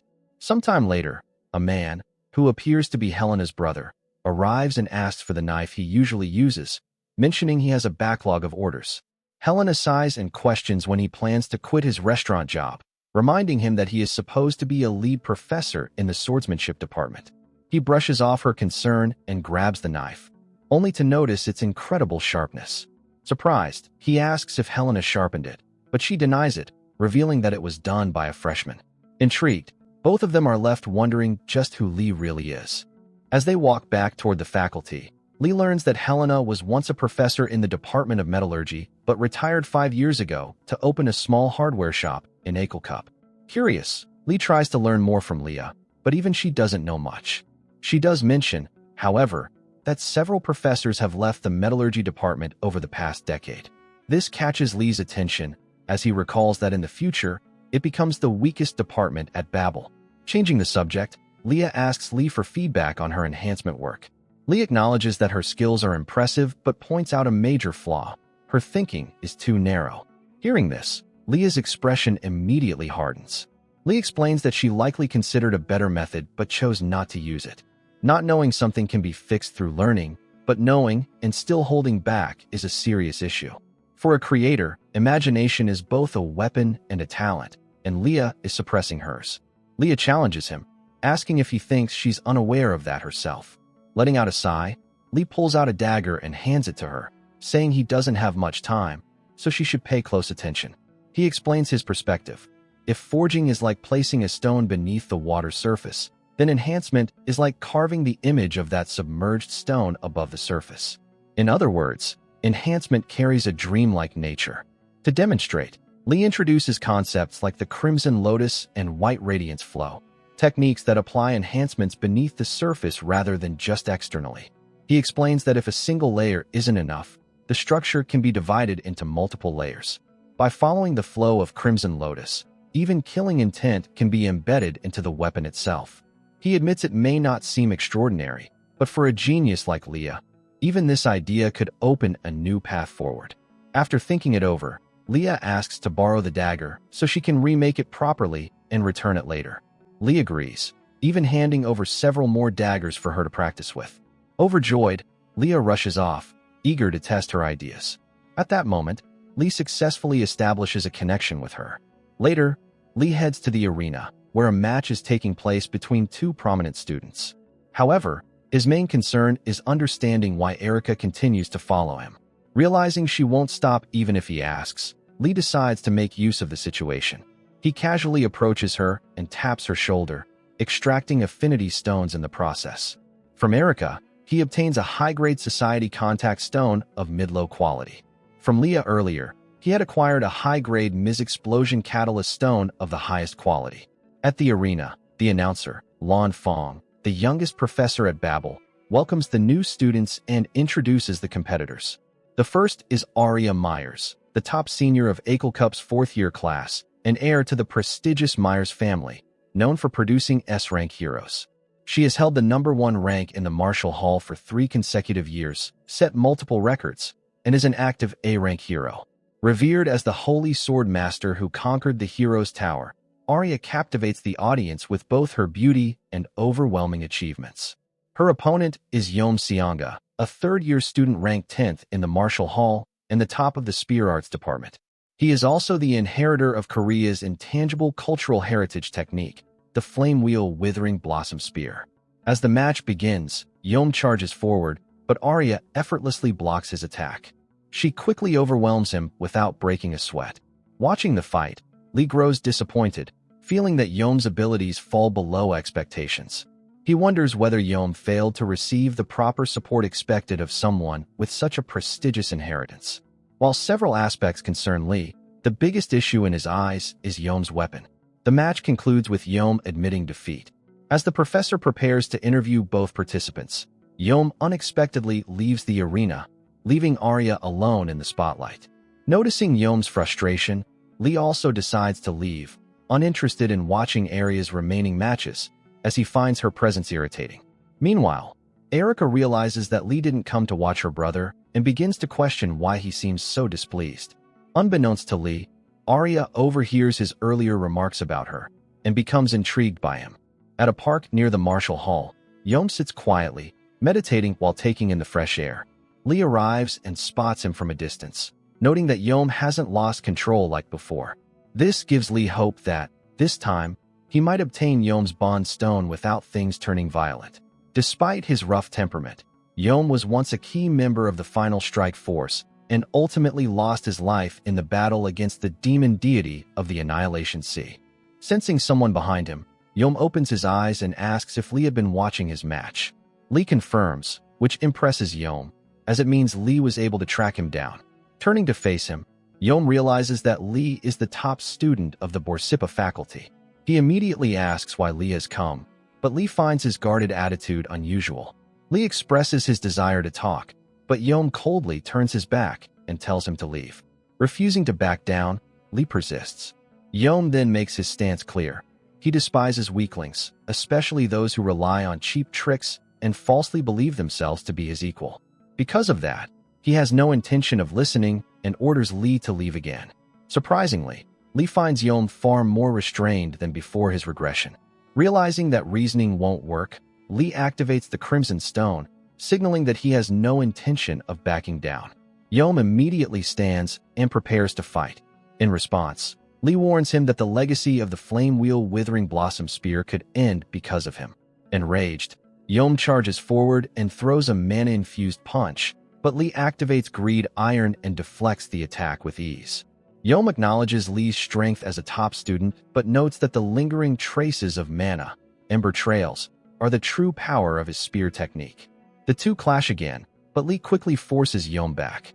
To Yeom's shock, the Ember Trails begin responding to Lee as well. He realizes that Lee has not only broken through them, but effectively taken control. Furious, Yeom attacks repeatedly, but Lee dodges each strike with precision. Lee can tell that Yeom is on the verge of losing control, the same volatile temper that once led to the Yeomwa Gate incident. As Yeom launches another attack, Lee narrowly avoids it, but his body is reaching its limit, and the effects of Greed Iron are fading. Realizing how much effort it's taking to build a clean connection, just as Yeom finds an opening and moves in to land a decisive blow, Jake suddenly appears and blocks the attack. Recognizing Jake, Yeom asks if he knows Lee. Jake confirms, and Yeom immediately halts the fight, ordering both of them to leave. Jake quickly pulls Lee away, clearly shaken. As they retreat, Lee tells Yeom to remember what he said, which only makes Jake more anxious as he urges Lee to hurry. Left alone, Yeom reflects on his actions, realizing he nearly lost control and attacked Lee recklessly. He fears that if things had continued, both the legacy of the Flame Wheel Withering Blossom Spear and his master's reputation would have been tarnished. As Lee and Jake walk away, Jake questions why Lee provoked Yeom in the first place, pointing out that if he hadn't intervened, Lee could have been seriously hurt. Lee simply laughs it off, saying he was only trying to intimidate Yeom. In reality, Lee has already achieved his goal, forming a bond with Yeom. Now, all that remains is to extract the Affinity Stones. However, the Yeom he knows is the Mad Dog version, so if Yeom is calmer this time, the Bond Stone's effect may differ. Because of this, Lee realizes he'll need to carefully consider how to raise Yeom's bond level. Shifting his attention, Lee checks on Jake and asks if his hand is alright. Jake shows him a minor scratch and reassures him that it's nothing serious. As they continue talking, Jake brings up something unexpected. He asks if Lee said anything about his sister, Arya, back at the arena. Lee casually replies that it was nothing important, just that he finds her annoying. That single comment shocks Jake. In that moment, he finally understands why Arya kept asking about Lee. She has taken an interest in him. But Lee simply smiles and says that is exactly what he wanted. In truth, Yom's greatest obsession is surpassing Arya, so if Lee gains attention from Yom's rival, his own presence will naturally stand out even more. Jake still tries to warn Lee about his sister, but Lee casually remarks that he already knows Arya is very manipulative. Hearing this, Jake is completely stunned and quickly looks around to make sure no one else heard it. He then asks what Arya could have possibly done to make Lee dislike her so much. In reality, Arya was once known as the Holy Swordmaster before she suddenly disappeared without a trace. The person who returned in her place wielded a sword forged from the remains of the demon god of annihilating light. Since Lee cannot reveal any of this, he simply tells Jake that he cannot stand looking at Arya's face. After saying that, Lee leaves, while Jake remains frozen in confusion, wondering what kind of history exists between the two of them. Moments later, Jake receives a message from Arya ordering him to act as her middleman from now on and report everything related to Lee. She also mentions that she already heard Lee call her manipulative. Reading the message, Jake instantly realizes he made a huge mistake. The next morning, Lee sits inside the lecture hall with his entire body aching from yesterday's battle against Yom. Soon, the professor arrives and introduces himself as Reese Doba, announcing that he will oversee their attribute smithing class for the next 2 weeks. The students immediately become disappointed since the professor is infamous for his harsh and unpredictable teaching methods. Before beginning the lesson, Professor Doba announces the evaluation results for the items submitted during last week's major smithing class, along with the first semester budget allocation. One by one, students are called forward to receive their budgets, and eventually it becomes Lee's turn. Hans watches curiously, wondering how much Lee will receive, but everyone is shocked when the professor reveals that Lee will not receive a budget yet. Instead, his work was considered so exceptional that it has been placed alongside second-year creations for the Academy's open auction on Wednesday.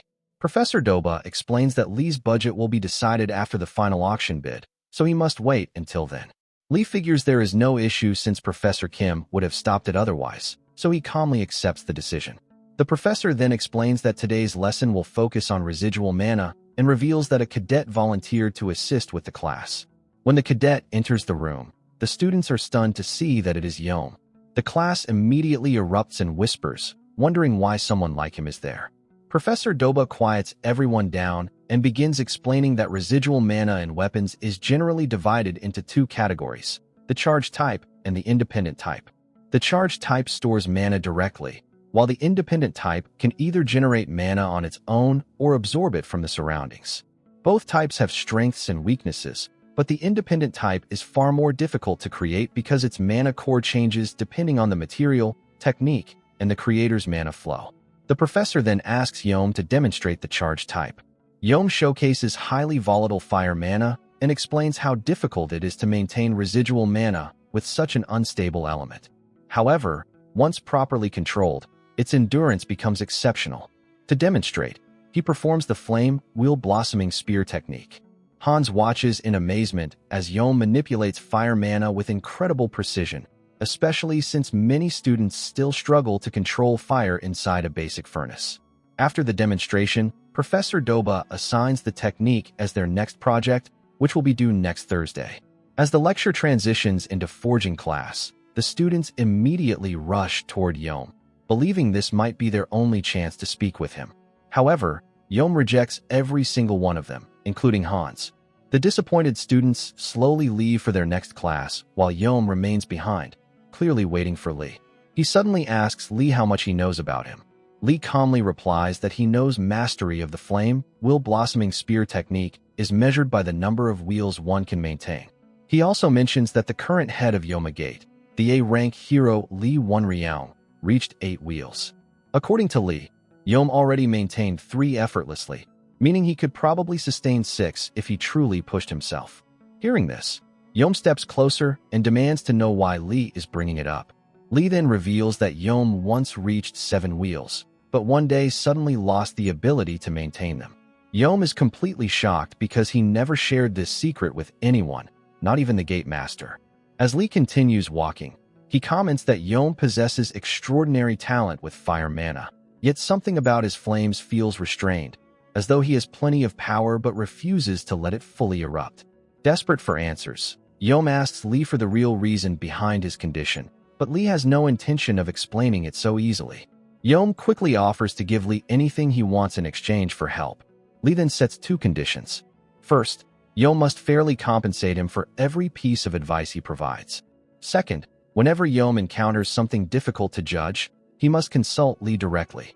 After laying out the conditions, Lee tells Yom to make his decision before they reach the forge area.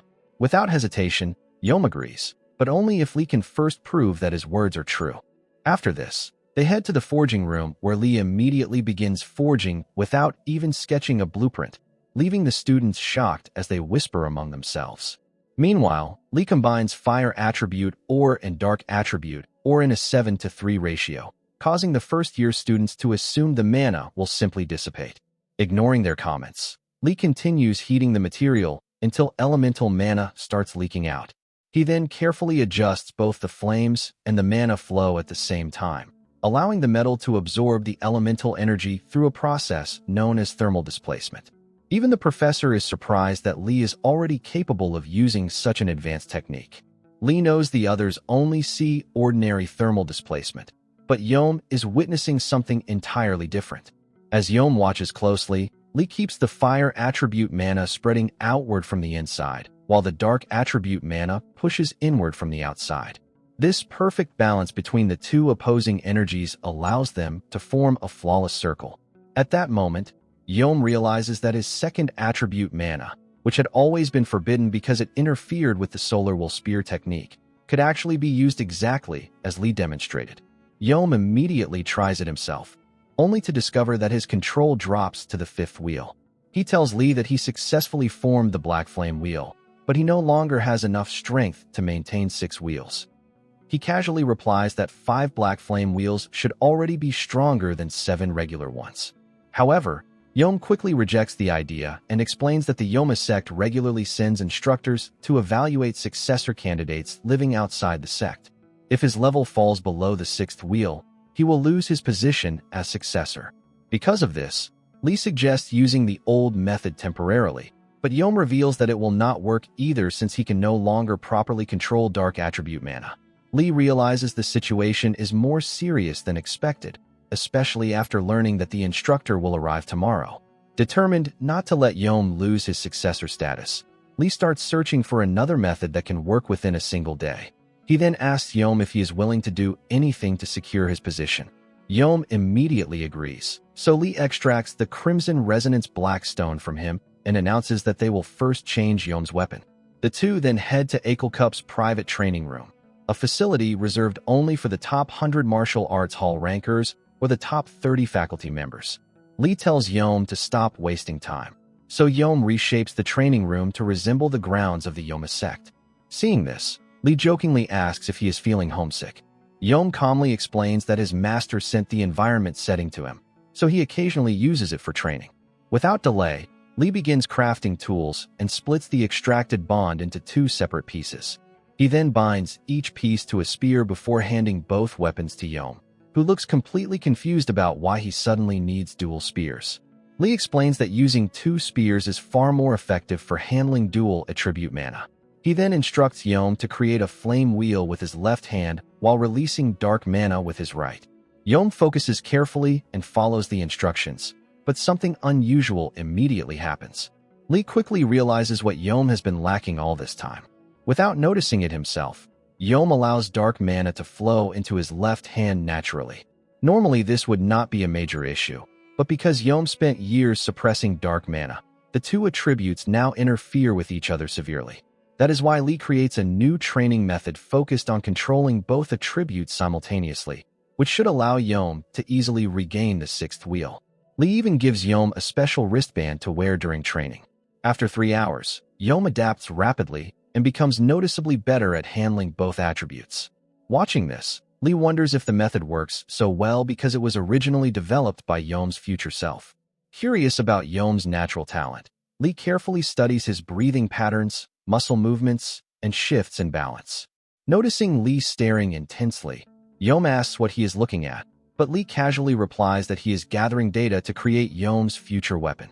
Hearing this makes Yeom unexpectedly happy, and he quietly tries to hide his reaction. A little later, Lee asks if there is a deeper reason Yeom wants to protect his successor position so badly. Yeom's expression darkens as he quietly explains that his master wants him to become the next sect leader, and as a disciple, he simply wishes to fulfill that expectation. Yeom Sunga was once an orphan with no family before being taken in by the S-rank hero and first leader of the Yoma sect, Yeom Jinhyun. Although the former sect leader retired after suffering serious injuries and losing much of his strength, his influence over Yeom as both a master and father figure remains absolute. While continuing his training, Yeom suddenly pauses and asks Lee why he is helping him in the first place. Lee explains that he plans to enter the 6 great demon realms someday, but to survive those dangerous places, he will need strong allies capable of protecting him. He also needs rare materials to forge powerful weapons for them. That is why he is helping Yeom, who will one day become sect leader and possess both the influence and resources needed to support him. Yeom comments that Lee's reasoning sounds extremely practical. Lee simply responds that he is not helping people out of kindness alone. Yeom then declares that if Lee truly helps him become the leader of the Yoma sect, he will personally accompany Lee into the 6 great demon realms. Hearing those words makes Lee remember the past, because Yeom once made the exact same promise with the same determination. At that moment, Lee activates the Karma Seal within the Crimson Resonance Blackstone and silently resolves to make Yeom the next sect leader no matter what happens. The next day, Yeom greets Kong Hyun-woon, the 7th ring instructor of the Flame Gate, who arrives alongside several others to oversee Yeom's examination. Curious about the unfamiliar faces, Yeom asks who they are, and Kong explains that they are disciples personally selected by the clan master to observe the sparring match. While discussing the matter, Kong casually refers to Yeom as the future clan master, but Yeom immediately interrupts him and firmly states that the next clan master has not been decided yet, so Kong should choose his words carefully. Kong quickly apologizes before asking if they should begin testing Yeom's current level. However, Yeom shocks everyone by revealing that he intends to apply for promotion to the 7th ring. Kong, who has always underestimated Yeom, is left stunned by the announcement. He then recalls the instructions given by the next clan master candidate, who told him to fight seriously if Yeom ever challenged for 7th ring promotion. Kong explains that from the 7th ring onward, the test also includes a sparring match against an instructor, so he advises Yeom to wait longer since it is still too early for him. In response, Yeom mocks Kong and asks if he is afraid of losing his instructor title. The taunt immediately angers Kong, who accepts the challenge without hesitation. After retrieving his spear, Kong explains the rules for the 7th ring promotion match. The battle will be a domain sparring contest, a direct clash of power where victory depends on whose flame ring is stronger. To pass, Yeom must either win or force a draw. As the spar begins, Yeom surprises everyone by wielding 2 short spears instead of a traditional weapon. Kong laughs at him and ridicules the crude fighting style, but Yeom ignores the insults and activates Black Attribute Mana. Seeing this, Kong begins lecturing him, but Yeom calmly replies that Kong will understand once their powers collide. Yeom's confident attitude only makes Kong more furious. Kong declares that Yeom will regret his arrogance before proudly displaying his flame rings. However, the moment their powers clash, Kong is completely shocked to discover that his flame rings are being torn apart. Before long, Kong is forced to admit defeat, giving Yeom both victory and promotion to the 7th ring. After the match, Lee asks what happens next, and Yeom explains that once the promotion ceremony is completed, he will officially be recognized as both an instructor and the formal successor of the Flame Gate. Lee then asks about the conditions required to become clan master.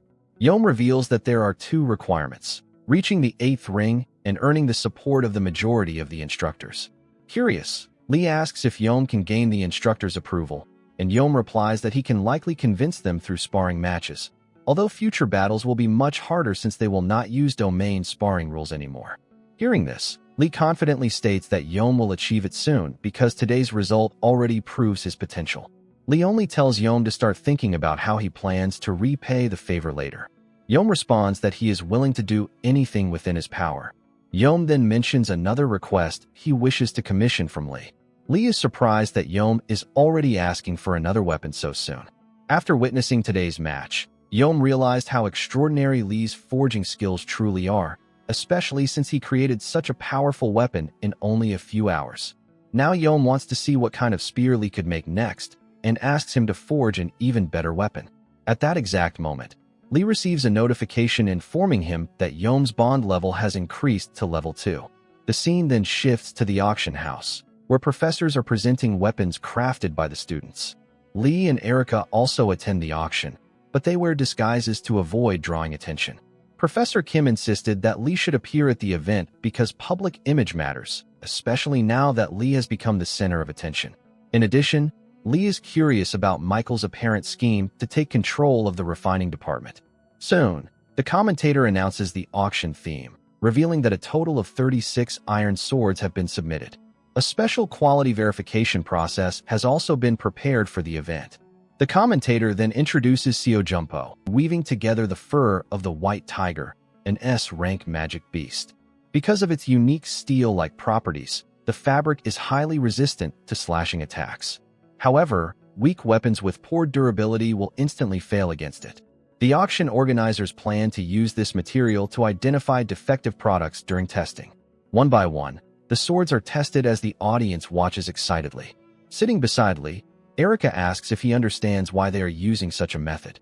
Lee explains that the white tiger's abilities are unusually complex because its fur, hide, and bones all possess different properties. Among them, the fur copies the sharpness of any metal weapon that touches it, gradually destroying the weapon's durability regardless of its quality. After hearing this explanation, Erica wonders if the white light greatsword might be at a disadvantage. However, Lee simply laughs and says the entire setup is an obvious attempt to target both him and Professor Kim. If the sword breaks during the test, Professor Kim's reputation would suffer as well. Still, Lee calmly points out that their plan only works if the sword actually breaks. Finally, it becomes the white light greatsword's turn for inspection. The commentator announces the start of the quality verification, and the examiner swings the sword toward the white tiger fabric. However, the moment the blade touches the material, something unexpected happens. The sword suddenly reacts violently, slips from the examiner's hand, and lands into the ground, leaving Michael and the others completely stunned as they wonder what just happened. Lee quickly takes advantage of the situation and steps onto the stage to explain what just happened. He begins by describing how a normal sharpness aura would usually break apart when coming into contact with Seo Jumpo. However, the white light greatsword functions differently. It gathers mana scattered throughout the atmosphere and condenses it along the blade into an extremely thin edge. People are amazed by this explanation and try to sense the mana for themselves, but most of them cannot perceive it clearly no matter how hard they focus. Lee calmly explains that this is normal because the mana density is not high enough to qualify as sword chi. Still, the energy is far sharper than ordinary light, which is why he refers to it as sharpness aura. Hearing this explanation, Erica asks if the strange phenomenon from earlier was also caused by the sharpness aura. Lee confirms her theory and further explains that when two identical sharpness auras collide, they create resonance instead of canceling each other out. After explaining the concept, Lee decides to demonstrate something even more impressive. He pulls out Erica's bond stone, breaks it to activate its effect, and the blade instantly absorbs the released mana. As the fluctuating mana within the greatsword stabilizes, Lee carefully guides the energy into a proper flow. Moments later, the sword is tested again, and everyone is shocked to discover that its rank has risen from high rank to rare rank. Lee then explains the newly added effect responsible for the upgrade and tells the auction manager to adjust the starting price accordingly. Hearing this, the manager immediately raises the starting bid from 1 million won to 5 million won. Since the weapon was crafted by Lee, who has recently become the center of attention, and because the sword evolved into a rare rank item during the demonstration itself, the audience becomes extremely excited. To many people, the weapon is not only valuable, but also an entirely new research opportunity. The bidding begins immediately, and the price rises rapidly. Eventually, Jake raises the bid to 200 million won, but Erica quickly counters with 210 million won. The manager asks if there are any more offers, prompting Jake to increase the amount once again. Erica refuses to back down and continues competing against him. Watching the numbers climb higher and higher leaves Lee amazed at how casually wealthy families spend enormous amounts of money. Suddenly, a new bidder enters the auction and offers 600 million won. Jake is completely stunned by the massive price increase, but he also fears disappointing his sister, who ordered him to obtain Lee's weapon at any cost. Unfortunately for both Jake and Erica, the bidder turns out to be Director Yunha, someone far beyond their financial reach. Realizing they cannot compete, both of them withdraw from the auction. The manager then officially sells the White Light Greatsword to Director Yunha. Even Lee is shocked by the final amount. After the auction ends, Lee receives the payment for the Greatsword and asks Director Yunha how she plans to use it. Yunha explains that she intends to bring the weapon into a dangerous zone because a sword of this quality would be wasted if used only for training. Interested in seeing the Greatsword in actual combat, Lee suggests visiting Yunwal Mountain and asks if he can accompany her. Yunha immediately recognizes the location as the site selected for the first-year students' upcoming subjugation training. Lee confirms that he simply wants to visit the area in advance. Yunha considers the offer carefully and is about to decline, but Lee suddenly offers to craft any armament she wants in return.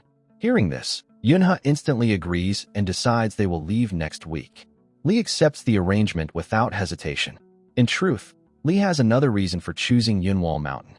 Jürgen Kreuger, known as the Summer Climber, is the chairman of the UD Group, the world's leading global corporation and the strongest necromancer alive. One of the artifacts he lost after being attacked by a demon from Pandemonium is secretly hidden within Yunwal Mountain.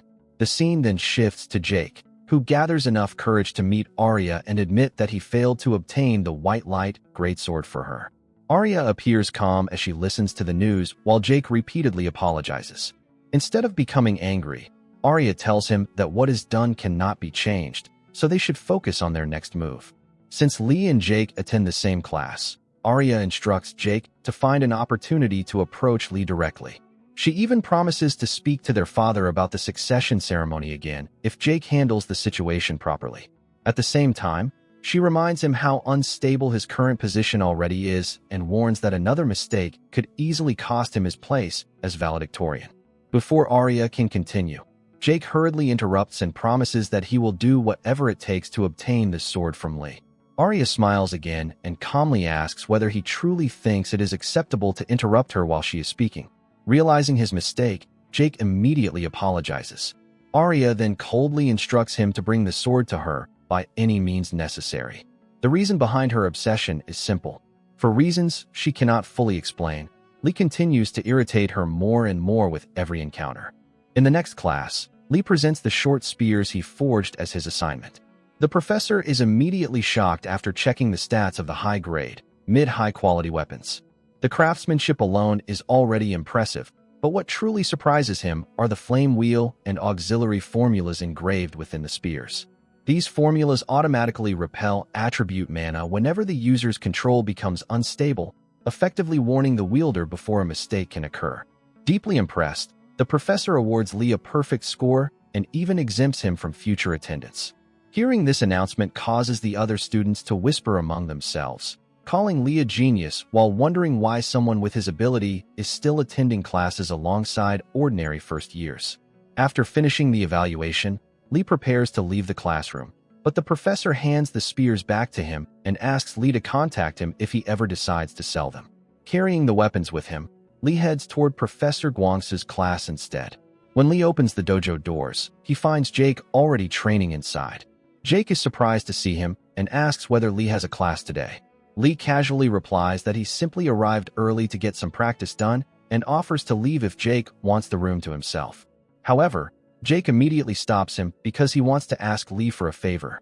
Before Jake can even explain, Lee refuses instantly since he already knows Jake wants him to forge a weapon for Arya. Lee makes it clear that he has absolutely no intention of doing that and tells Jake to give up. Just like Director Yunha, Lee cannot allow Arya to lose interest in him. With his current skills, anything he creates would only raise her expectations even further. Realizing persuasion alone will not work, Jake pulls a weapon called the Hammer of Black Flames from his bag and presents it to Lee.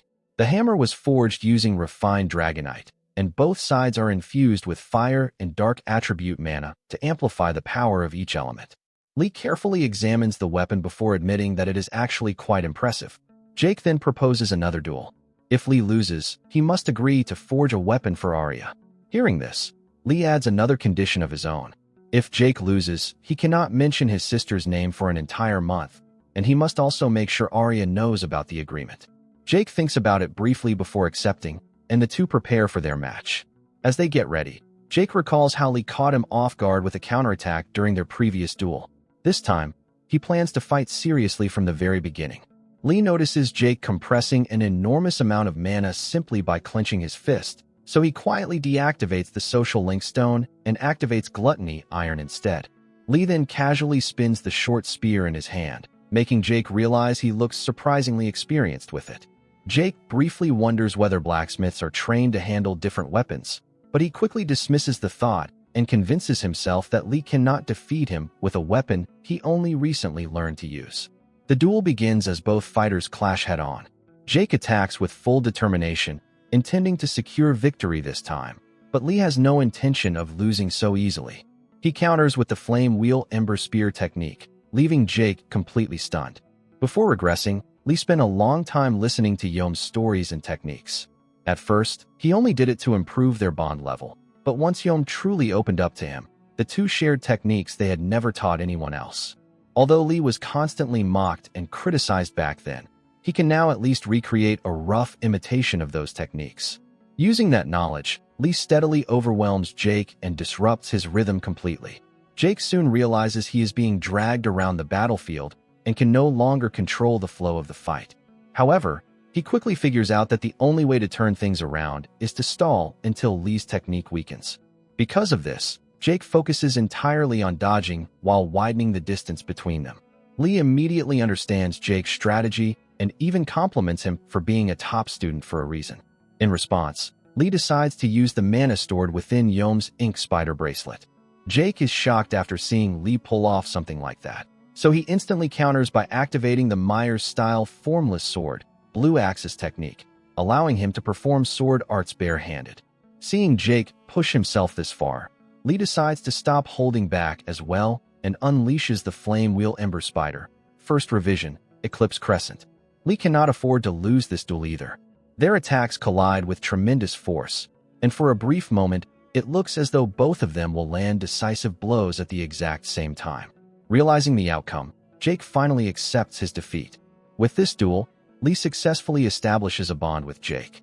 Lee calmly declares the match a tie, but Jake shakes his head and admits he knows he lost.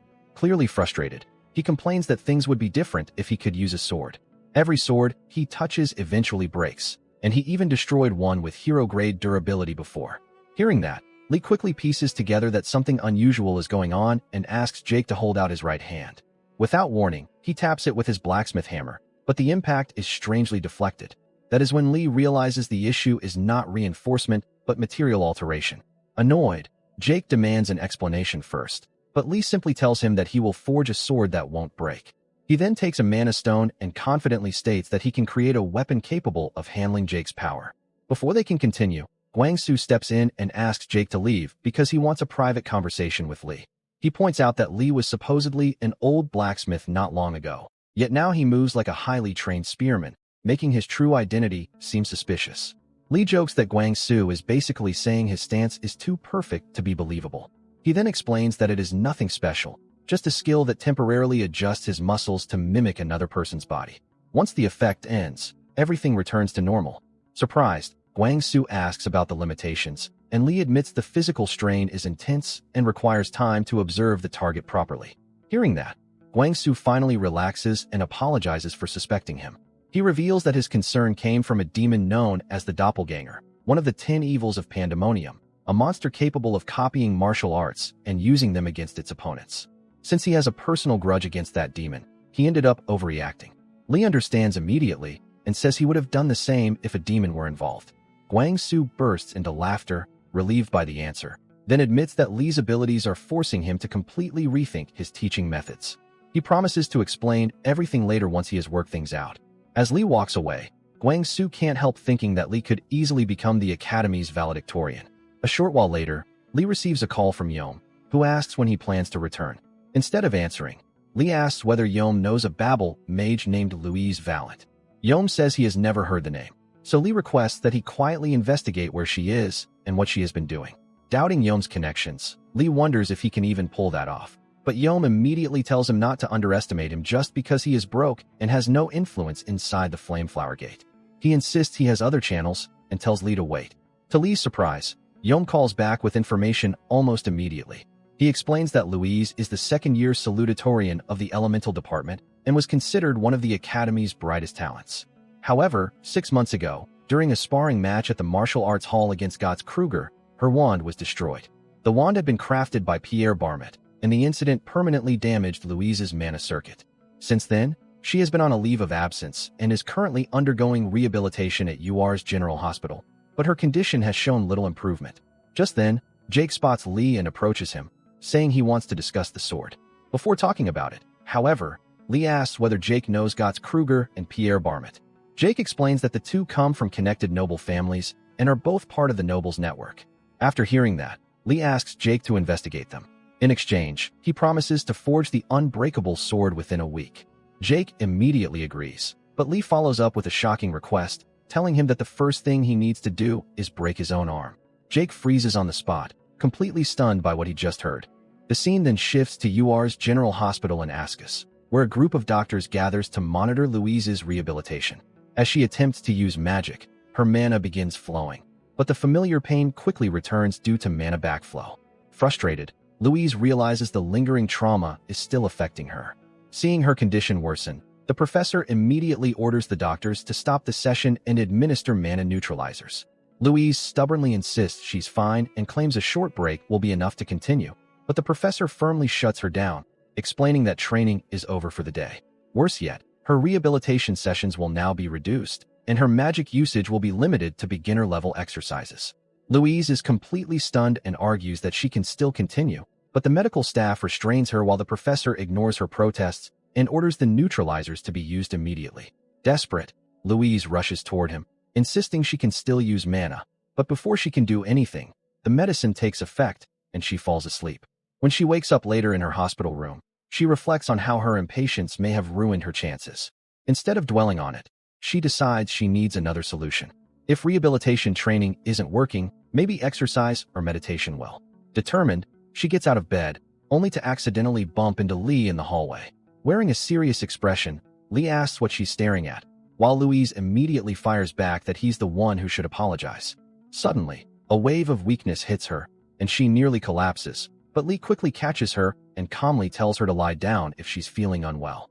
Internally, Louise grits her teeth, knowing that causing a scene will only get her confined to her room. As Lee helps her back, he asks if she needs anything. Louise tells him to grab the medicine from her drawer, and after watching her take it, Lee suddenly notices something strange. He bluntly asks why she's harming herself when he specifically told her to get proper treatment. Confused, Louise demands to know what nonsense he's talking about, but Lee explains that the medicine she just took is actually making her condition worse. Louise freezes in shock. Right then, a hospital announcement calls Lee to the second floor. Realizing he's a blacksmith, Louise scoffs and angrily says she has nothing to discuss with a lowly blacksmith before telling him to leave. As Lee walks away, a notification suddenly appears, informing him that a bond has been established with Louise Valent. Even Lee looks surprised by that. Shortly afterward, a doctor examines Lee and informs him that his arm should fully heal within a week, with no damage to his mana circuits or muscles. Lee asks if that means he'll be discharged immediately, but the doctor recommends another week of rest just to be safe. Hearing that, Lee calculates that he'll be able to stay in Ascus for up to 2 weeks. During that time, he needs to get closer to Louise, repair her damaged mana circuit, and most importantly, deal with the suspicious medicine she's been taking. Lee then casually asks the doctor about Louise Valent. The doctor confirms she's one of his patients, and Lee mentions that earlier she suddenly grabbed her throat and collapsed while trying to use magic, though she asked him not to tell anyone.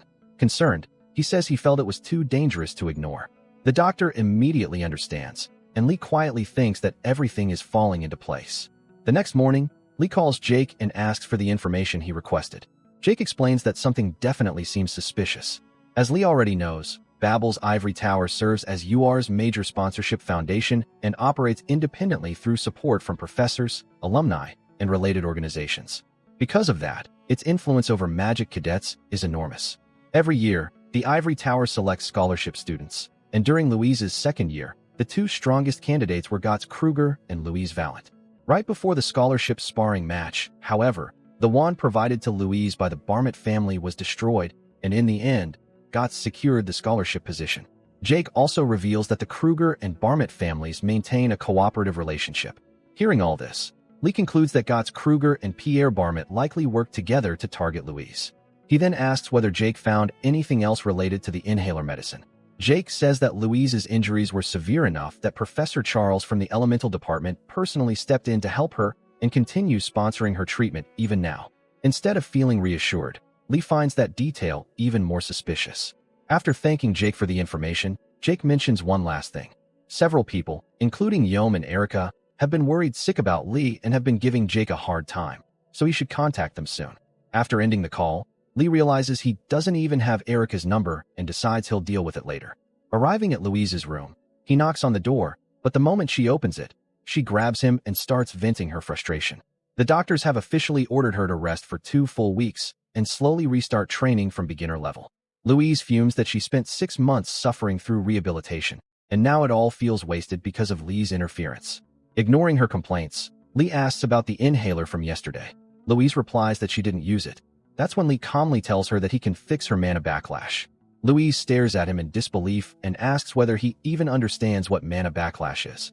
Lee explains that it's currently considered incurable, which only makes Louise demand an explanation. Instead of answering directly, Lee asks where she got the inhaler. Louise says a professor gave it to her. Lee then reveals that the inhaler is actually a mana eroder. To prove it, he activates his Divine Spirit Link magic and shows her exactly what's happening inside her body. Lee compares her mana circuit to an electrical system. Originally, the entire circuit operated normally, but the damaged area around her neck has been overloaded beyond its intended capacity. That imbalance creates constant conflicts in the flow of mana, eventually causing overloads that prevent proper mana usage altogether. As the truth sinks in, Louise's expression darkens, realizing that the very person she trusted may have been responsible for her suffering all along. Anger begins boiling inside her, and she quietly vows that whoever did this will pay for it. Hearing her anger, Lee simply smiles and admits that while he's just a blacksmith and can't directly repair her damaged mana circuits, he can adjust things enough for her to use magic again. Louise immediately narrows her eyes and points out that nobody does something this big for free, asking what he wants in return. Lee casually replies that it's nothing major. Someday, he just wants her help exploring the 6 great monasticies. Louise thinks it over for a moment before deciding to trust him, and the two shake hands, officially forming their partnership. Soon after, Lee brings over several training materials, leaving Louise completely confused. Looking at the pile of cherries, she asks what she's even supposed to do with them. Lee explains that before fixing anything, they need to properly assess her condition. Since her circuits are heavily damaged, they first need to determine what type of mana causes the pain. Louise confidently answers that it's obviously refined mana. Lee nods and explains that ordinary mana flowing through her body isn't the problem, which is why she feels fine most of the time. The issue starts when she refines mana to cast magic. That's when the pain kicks in. So instead of refining mana through her entire body, Lee proposes something completely absurd. He tells her to refine mana directly through her tongue. Louise stares at him like he's lost his mind. Lee, however, insists she can do it because in his previous life, she earned the nickname Mad Dog using this exact method. Curious despite herself, Louise agrees to try. Lee starts by teaching her how to strengthen the mana circuits in her mouth and demonstrates the basics. He explains that she must learn to manipulate mana on her tongue with incredible precision. Then the training somehow gets even stranger. Lee orders her to shout at full volume while pouring emotion and mana into her voice, rapidly recite multiple tongue twisters, and even practice speaking while holding a stick in her mouth. Louise is convinced the guy is making things up as he goes, but she follows the instructions anyway. After an entire week of relentless training, she somehow succeeds. Even Lee looks impressed. Unfortunately, Louise is not. Frustrated, she points out that all she's improved is her pronunciation and enunciation, and she has no idea what any of this has to do with magic. Still, she calms herself down and asks for the next step. This time, Lee introduces her to word magic. Hearing that immediately grabs her attention. Lee explains that word magic requires 2 essential elements: enough mana to serve as the spell's core, and a powerful will capable of shaping that mana into reality. In simple terms, everything depends on imagery. The clearer and stronger the image in a mage's mind, the more powerful the resulting spell becomes. To demonstrate, Lee forms a simple mana sphere, then gradually adds transformations, attributes, and acceleration. The result launches forward and blasts straight through a nearby window. Startled, Lee immediately apologizes and promises to pay for the damage. Worried that he may have scared Louise, he turns around only to freeze in shock. Louise has already copied the technique perfectly. Not only that, but her sphere is significantly larger than his. Watching the spell float before her, Lee explains that magic already bends the rules of the world, but a word empowered by powerful imagery can even surpass the limits of magic itself. For the first time in months, Louise successfully uses magic without feeling any pain.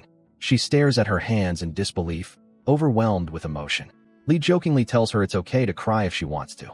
Louise shakes her head and says not yet. She'll save that for after she takes down the person responsible for everything that happened to her. Hearing that determination, Lee tells her it's time for the next stage of training, overcoming her trauma. The scene then shifts to the Ivory training grounds, where Gotz receives an urgent call from Pierre. Nervously, Pierre informs him that a challenge has been posted on the Tower Cafe board. The challenger is Louise Vallant. In her message, Louise explains that after a long rehabilitation period, she has recovered enough to use magic again. While she is still not fully restored, she formally requests a duel against Cadet Gotz 1 week from now at the Martial Arts Hall. She even adds that if Gotz is unable to participate because of fear or injury, she will respectfully accept his decision. The moment Gotz finishes reading, his face twists with rage. Furious at what he sees as mockery, he swears that this time he'll make sure Louise never uses magic again. Back at the hospital, however, Louise is far less confident than her challenge suggests. She worries that her incantation magic is barely at beginner level and can't believe Lee publicly challenged Gotz on her behalf. Lee calmly tells her to relax because he didn't issue the challenge without a plan. He explains that when it comes to incantation magic, willpower matters even more than precise calculations. The subconscious mind plays a huge role, but because of her past experience, Louise has become afraid of using magic. This duel is necessary if she wants to overcome that fear once and for all. Even though she's still hesitant, Lee asks her to trust him. Louise nervously asks what happens if she loses, wondering whether the trauma will only get worse. Lee immediately dismisses the idea and tells her to stop talking nonsense because there's no way she'll lose to someone like Gotz. He even reveals that he's prepared a special material called Waterstone for her new armament. As news of the duel spreads throughout the academy, students begin discussing the incident from months ago and questioning how suspicious everything looked in hindsight. Meanwhile, Gotz's older brother is furious and warns him that any interference from the family now will only make matters worse, meaning Gotz must handle this situation himself. Privately, Gotz suspects his brother is actually enjoying the situation because if Gotz falls, his brother gains even more control over the family's affiliated businesses. Not long afterward, Pierre arrives to meet him. Still furious, Gotz accuses Pierre of ruining the original plan. Their intention had been to have Louise expelled and completely removed from the picture, but Professor Charles's intervention ruined everything.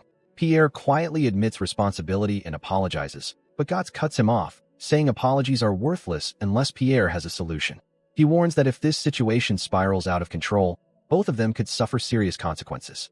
Pierre then smirks and tells him not to worry. This time, he already has a plan to deal with Louise once and for all. As Lee watches Louise work with the materials, he realizes this isn't the same Louise he knew before. The old Louise forced materials to adapt to her, but this version is learning to adapt alongside them, which means an even better armament can be created. Curious, Louise asks whether this is the special material Lee prepared for her. Lee explains that it's only a submaterial and suggests they start forging immediately. He instructs her to continuously infuse mana into it until the color stops changing. While Louise focuses on the task, Lee quietly reflects on how things are different this time around. Before his regression, he spent most of his effort making corrections, but now both Louise's condition and the materials are far more stable. Instead of fixing flaws, he can focus entirely on drawing out their full potential. He begins by infusing mana into a projection alloy, spreading it into a thin sheet, while simultaneously engraving an incredibly complex network of mana circuits across its surface. Watching the process, Louise is stunned that Lee can perceive and manipulate such intricate circuits so effortlessly. Once the foundation is complete, Lee tells her to carefully place the prepared material on top of the sheet. The moment she does, it starts glowing brilliantly as multiple spell formulas activate at once. Lee explains that unlike traditional enchantments, this method is simpler and faster, though its effects normally don't last very long. Fortunately, the Waterstone's ability to reflect and reinforce imbued traits compensates for that weakness. He then layers dozens of incantation patterns into the structure before the mana-filled metal plates begin assembling themselves according to the circuit layout. Moments later, a notification appears announcing the completion of the armament, Varg, a weapon designed to amplify the will embedded within mana itself. Excited, Louise immediately asks if she can use it. Lee warns her to be careful since she won't have full control yet and recommends testing it with the weakest spell possible. Naturally, that doesn't go according to plan. The instant Louise activates it, the resulting force blasts straight through the wall of her hospital room, shocking everyone nearby. 1 week later, the day of the duel finally arrives. The martial arts hall is packed with students eagerly discussing whether Louise can really stand against Guts. Meanwhile, Lee remembers how Louise kicked him out earlier because she wanted to focus on training alone.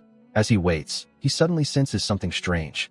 A faint sound catches his attention, carrying a resonance disturbingly similar to mana erosion. His expression immediately darkens. Suspecting that someone is targeting Louise again, he follows the source and enters a nearby room, where he discovers a suspicious device hidden inside a box. The moment he approaches, he hears a familiar voice. Suddenly, an illusion appears, showing his master telling him to stop chasing impossible dreams, accept failure, and embrace death because he never succeeded in creating a weapon capable of turning back time. For a brief moment, the illusion feels real, but then Lee smirks. He points out that his master would never waste time giving long speeches when telling someone off. Realizing the entire thing is fake, he shatters the illusion and exposes the trap. Irritated, Lee complains that whoever made this has some nerve impersonating his master. As he destroys the device, he unexpectedly acquires a new C-rank skill called Awakening Dream, a skill so unusual that even Lee has never encountered it before, despite all his knowledge from the future. When he reaches for the broken device, it suddenly disappears, leaving behind a strange mark. Examining the traces, Lee instantly recognizes them. His face hardens as he realizes they're connected to Dawn, a fanatical organization of mages obsessed with magic whose methods are notoriously extreme. At that moment, he remembers someone connected to Louise's past suffering and finally pieces everything together. Dawn is targeting Louise again. Glancing at the clock, he realizes there are only 10 minutes left before the duel begins. If the remnants of mana erosion inside him are reacting this strongly, then Louise must be experiencing something far worse. Elsewhere, Louise sits alone in a preparation room, nervously trying to calm herself down. She tells herself that no matter how much she's recovered, nobody will believe it while she still carries the scars of her past. Even so, she insists she can do this. But the moment her eyes land on one of those scars, memories of her trauma come flooding back, and she collapses to the floor. Just then, Lee bursts into the room after confirming there are no more traps nearby. He immediately asks if she's hearing a ringing sound. Louise is shocked that he knows about it. Lee explains that he already destroyed the device responsible and reveals that the ringing stimulates traces of mana erosion, triggering traumatic memories and panic responses. Hearing that, Louise finally understands why she suddenly lost control. Frustrated, she calls herself pathetic for falling for such a cheap trick at such an important moment. To her surprise, Lee agrees. He bluntly tells her it is pathetic and pretty lame considering how confidently she talked before. He even says that if it's all too much, she can just run away. After all, she has a perfectly reasonable excuse called trauma, and eventually everyone would stop talking about it. That immediately sets Louise off. She demands to know what gives him the right to speak so casually when he's the one who placed all these expectations on her in the first place. Furious, she asks how he can treat trauma so lightly and questions whether he'll take responsibility if she loses. Without hesitation, Lee answers yes. The response catches Louise completely off guard. Lee then reminds her of what he said from the beginning. There is absolutely no way she'll lose to someone like Gotts because he never enters battles he expects to lose. According to Lee, she only needs to do two things: trust him until the very end and give everything she has to defeat her opponent. Finally, the scene shifts to the arena, where Louise and Gotts stand facing each other before a packed audience. Wearing a confident grin, Gotts mocks her, saying he heard she can no longer use magic and asks whether she's fighting just to protect her pride. Around them, the students gasp in amazement at the sight of Gotts's powerful hero-class armament. Louise, however, says nothing. The moment the duel begins, she calmly releases her mana. Instantly, the atmosphere changes, and Gotts's confidence vanishes as he stares in shock at the overwhelming power pouring out from her. Wasting no time, Both fighters charge forward as the duel officially begins. Guts immediately sends his undead summons rushing toward Louise, confident that sheer numbers will overwhelm her, but Louise calmly casts a single spell and wipes out the entire group in an instant. The crowd is left stunned, and even Guts can hardly believe what he just saw. Still trying to stay composed, he insists the match isn't over yet since he can simply restore the undead with his mana. Before he can act, however, Louise fires the same spell directly at him. Guts barely manages to block the attack, and the impact alone leaves him shaken. He quickly realizes that if it weren't for the arena's safety mechanisms, he would have been in serious trouble. Frustration starts boiling over as he remembers being told that Louise's mana circuits were completely ruined. In his anger, he even curses Pierre for failing to handle something so important. Then, in the blink of an eye, Louise closes the distance between them. Looking at the arena barrier, she casually remarks that it seems pretty sturdy. Guts immediately senses danger, but before he can even think about surrendering, Louise unleashes the same spell once more. The attack lands perfectly, and Guts crashes to the ground, completely defeated. Moments later, the announcer declares Louise the winner. The entire arena erupts in a shock as students struggle to process what they just witnessed. Standing tall after her victory, Louise boldly declares that anyone who chooses to mess with her should be prepared to face the consequences. Later, the scene shifts to the hospital, where Guts is receiving treatment. His injuries are severe, and to make matters worse, his mana circuits have suffered catastrophic damage that doctors are unable to repair. Elsewhere, Guts' older brother meets with Pierre and coldly informs him that the complaints coming from both the UD group and Dawn are becoming increasingly serious. Even though Guts was reckless, his natural aptitude still made him useful. Pierre apologizes, but Guts' brother cuts him off and points out that Pierre must have some kind of solution if he's still standing there so calmly.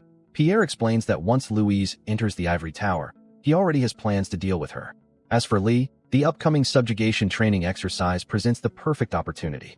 If he receives a little support, he promises to handle both problems personally.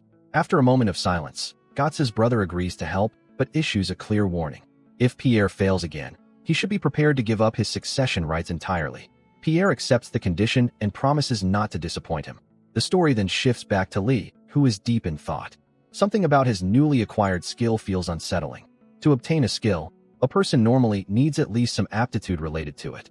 If this were simply a hidden talent he always possessed, that would be one thing. But if he somehow developed an aptitude that didn't previously exist, then that raises an entirely different set of questions. As he analyzes the skill further, Lee finally begins to understand its true nature. Rather than being an offensive ability, it's actually a mental barrier skill. Combined with Dream Ivory, the reward he obtained earlier, it could become an incredibly useful tool in the future. While Lee is lost in thought, Louise arrives and sits beside him. Lee asks whether she's finished with her discharge procedures, but Louise explains that she still has several tests scheduled for the following week. She then tells him about a conversation she had with Professor Charles the previous day. The professor asked when she planned to return to the elemental department, but Louise informed him that she intends to transfer to the martial arts department instead. Since the magic she now uses differs completely from the standard theories taught by the elemental department, she no longer sees a reason to stay there. According to Louise, Professor Charles simply sighed and said it couldn't be helped, though he also told her that she could always come to him if she ever needed assistance. Louise then looks at Lee and admits that keeping her composure during that conversation was incredibly difficult. After everything she has learned, she had to fight the urge to confront Professor Charles on the spot, making it one of the hardest conversations she's had since her recovery.